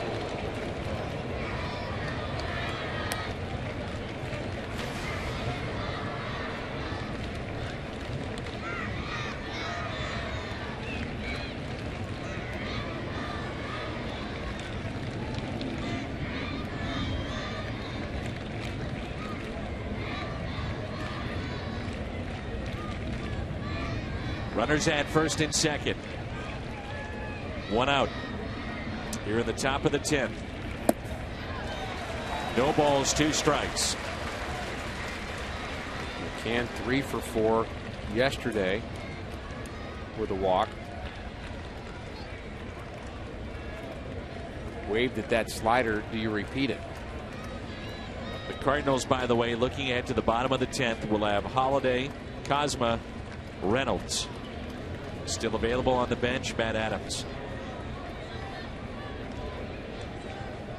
The 0-2. Lifted into right field. Grichuk with a good arm. Will quickly get it back into the infield. 2 down. Martinez tagging up from second to third.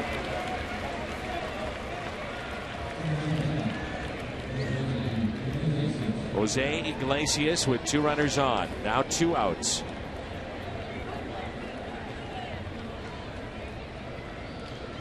We had a situation in a game last homestand with the Pirates.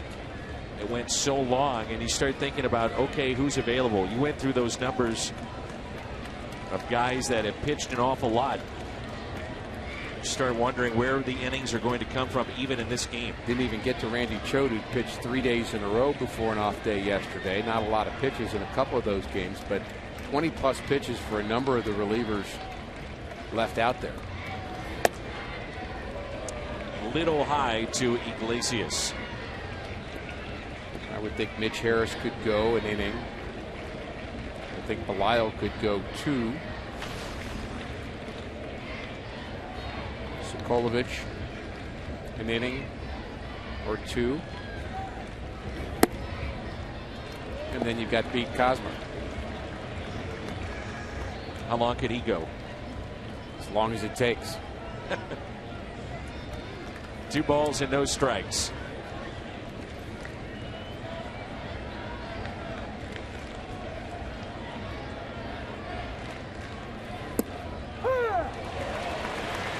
Saw Cosma with his catcher's glove.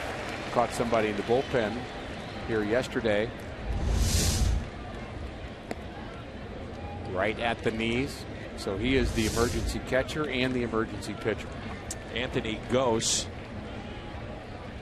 is on deck. He'd be your pinch hitter if we get there.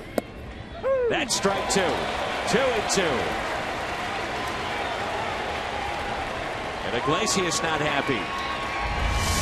These fans ready to erupt.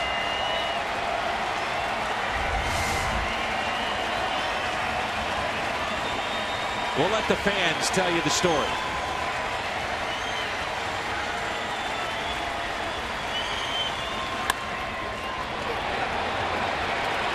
Tells you the story.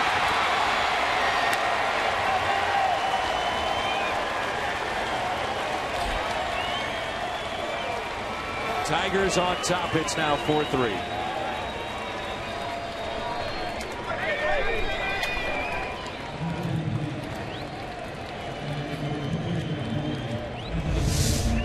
You can see the emotion and the energy of Iglesias. That pitch was just center cut. The slider didn't break much.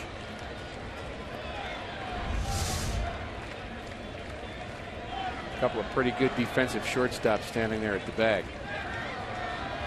But the offense, the difference here in the 10th.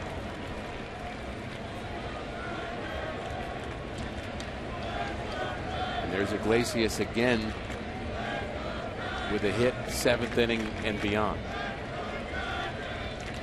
Anthony Gose with runners at first and second.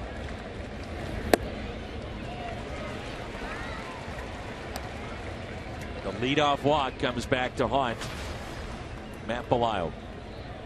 Gose, a big night last night in game 1 of the series. Day before that, first career 4-hit game. Average has jumped up to 357. Great speed at the plate.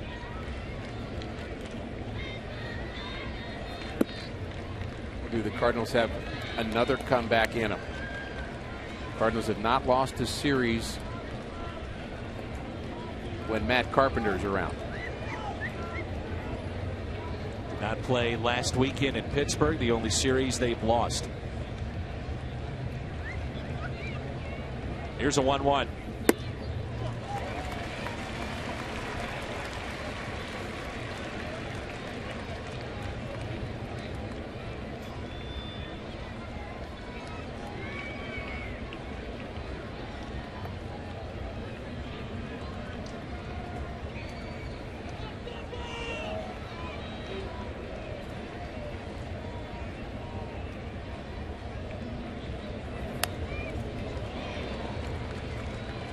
Detroit has made the most of their opportunities so far in the first 2 games. They are 8 for 23. That's a .348 average with runners in scoring position. Cardinals just 2 for 14. Then you think about the base running mistakes by St. Louis late. That's the most glaring thing at this point.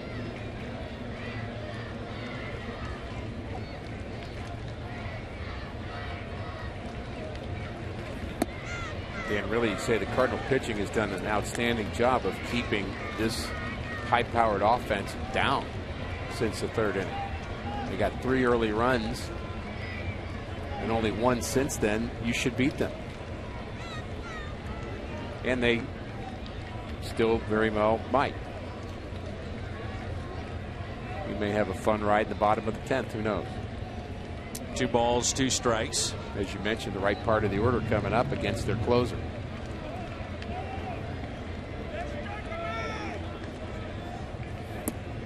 And a strikeout of Gose. Jose Iglesias has put the Tigers on top. Holiday due up first.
Chevy called to the pen, 11 for 11 in save opportunities.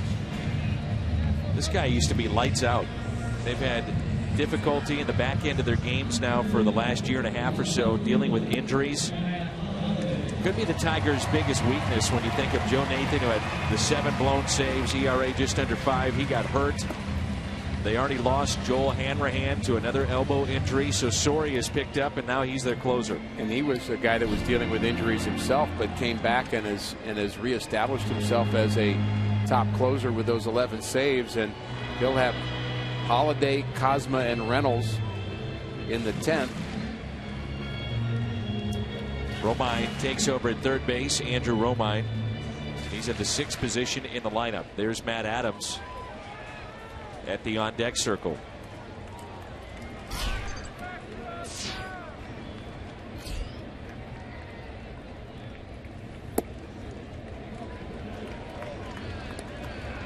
If you go beyond this inning, Adams hits for Cosma. You could put Reynolds at third base. There's a base hit into right center field. Holiday thinking 2 and runs into an out.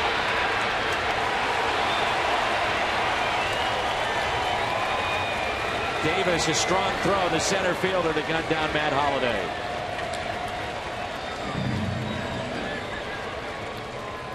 Well, the story of the game just got extended. Base running. Base running. Holiday smokes his ball into the gap and thinks maybe it's going to go to the wall. And the strong arms of the Tigers come through again. That throw right on the money.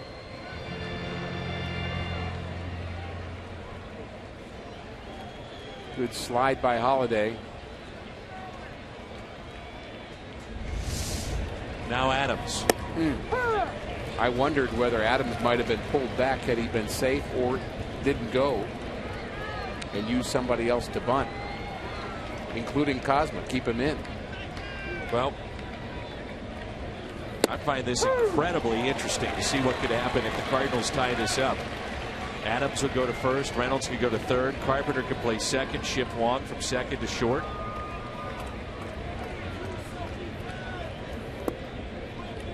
That would be the answer.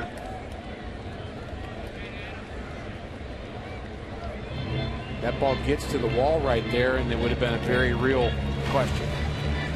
Still may be. 1-2. Adams pulls it foul. Matt is in a little bit of a funk right now. His average is dipped to under 300.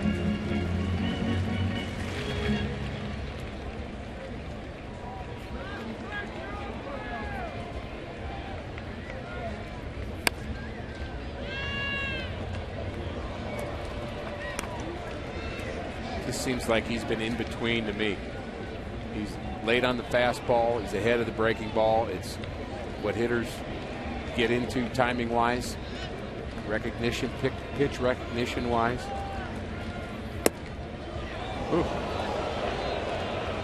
2-2. Sori has to step away. He thought he had a called third strike.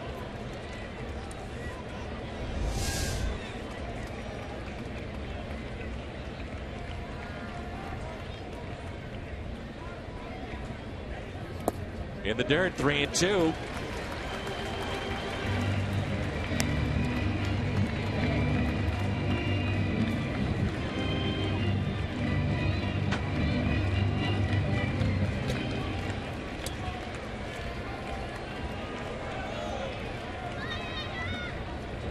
Three-two pitch. Adams goes the other way. This ball may get down, and a catch is made by Cespedes. Some way, somehow, he comes up with it. And I'm not sure if he didn't trap that. Adams remains on the bag. That's a base hit. That's a base hit. I wonder if Matt Adams, the ball's in outfield right now, can Matt Adams just run to second base? I guess it's considered a dead ball right now, but Mike Matheny's going to win this challenge.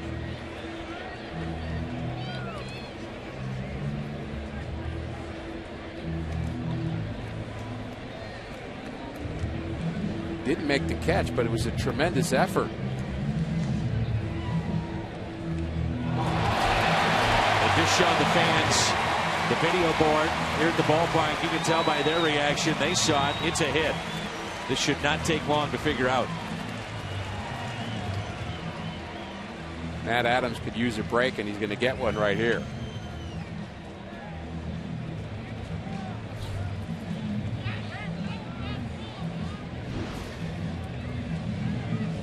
The Cardinals will send the go-ahead and potential winning run to the plate in Mark Reynolds as they tend to Cespedes in left field.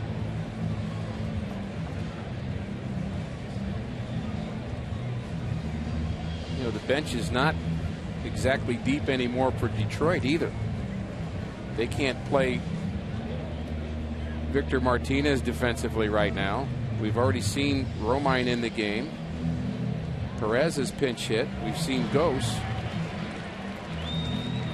So they've got Martinez and Holiday, their backup catcher. Right, remaining in available position players as they work on Cespedes. You're right. This becomes interesting now for Detroit if he cannot continue.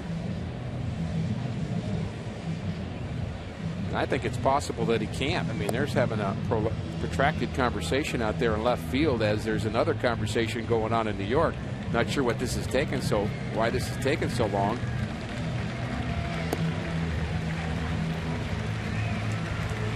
Cespedes will stay in the game. I'm with you, Ricky. I mean, one replay shows you clearly it's not a catch. Right.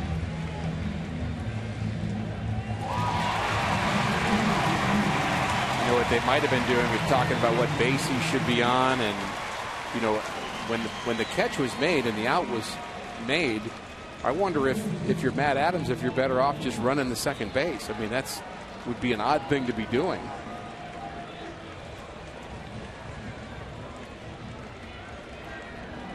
It's part of the continuation dilemma of replay. You make a call, people stop.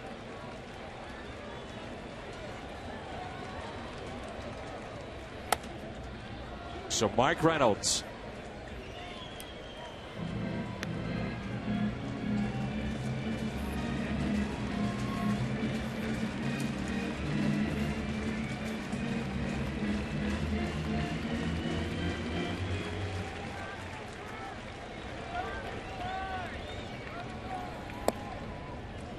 One ball, one strike. The challenge took 2 minutes and 10 seconds. You ready for the big walk-off home run call, Danny? Got it ready?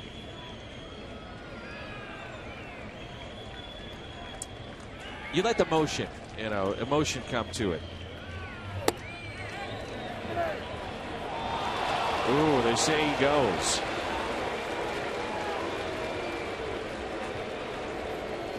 Reynolds doesn't agree.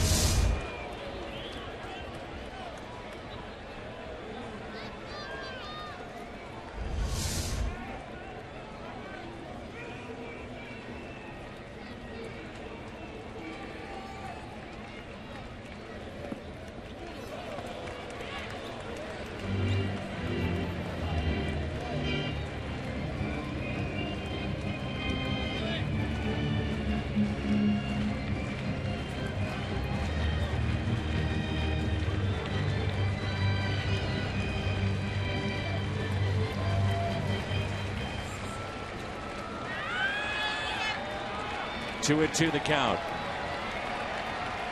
Short lead at first by Adams. Outside. This has been an entertaining game, and it would be a good one to steal here in the bottom of the 10th. Molina hits next.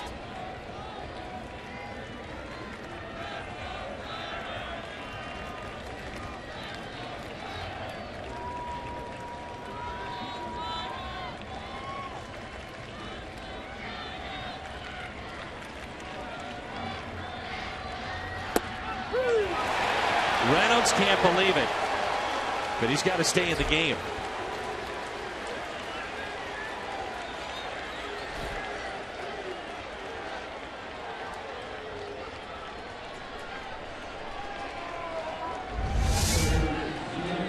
Is it a strike?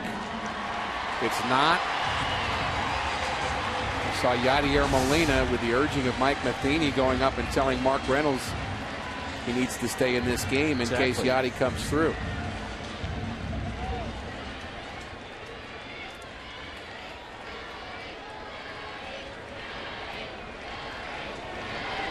Our Budweiser player of the game, Iglesias, RBI single in the 10th. Yadier Molina trying to extend this game. 2 outs and a runner at first. That's pulled foul.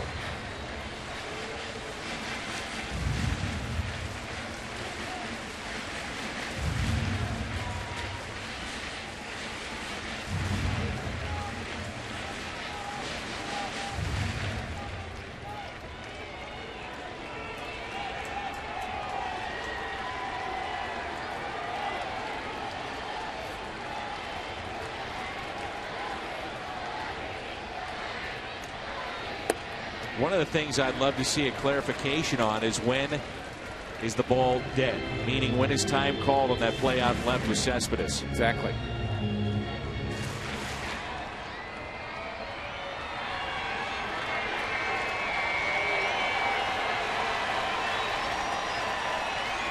The 1-1. Cardinals down to their final strike.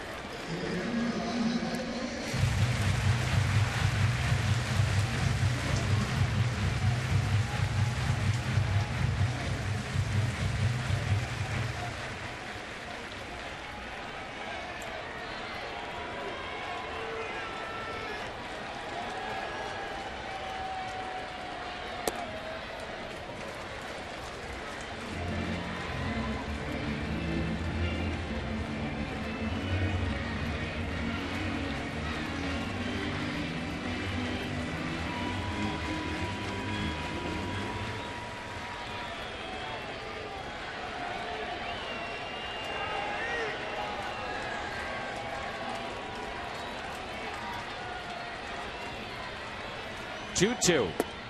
This game is over. Detroit will look for a sweep of the Cardinals tomorrow night. 4-3 our final in 10 innings of play. The Tigers do a nice job of setting down the Cardinals offense after the early home runs. But really the story of this game is the Cardinals base running mistakes late in the game. Cost them some opportunities. A good game, a close game, but a frustrating game for Cardinal fans. Miguel Cabrera with home run number 400. Some history here at the ballpark. 4-3 the final in 10. Detroit over St. Louis.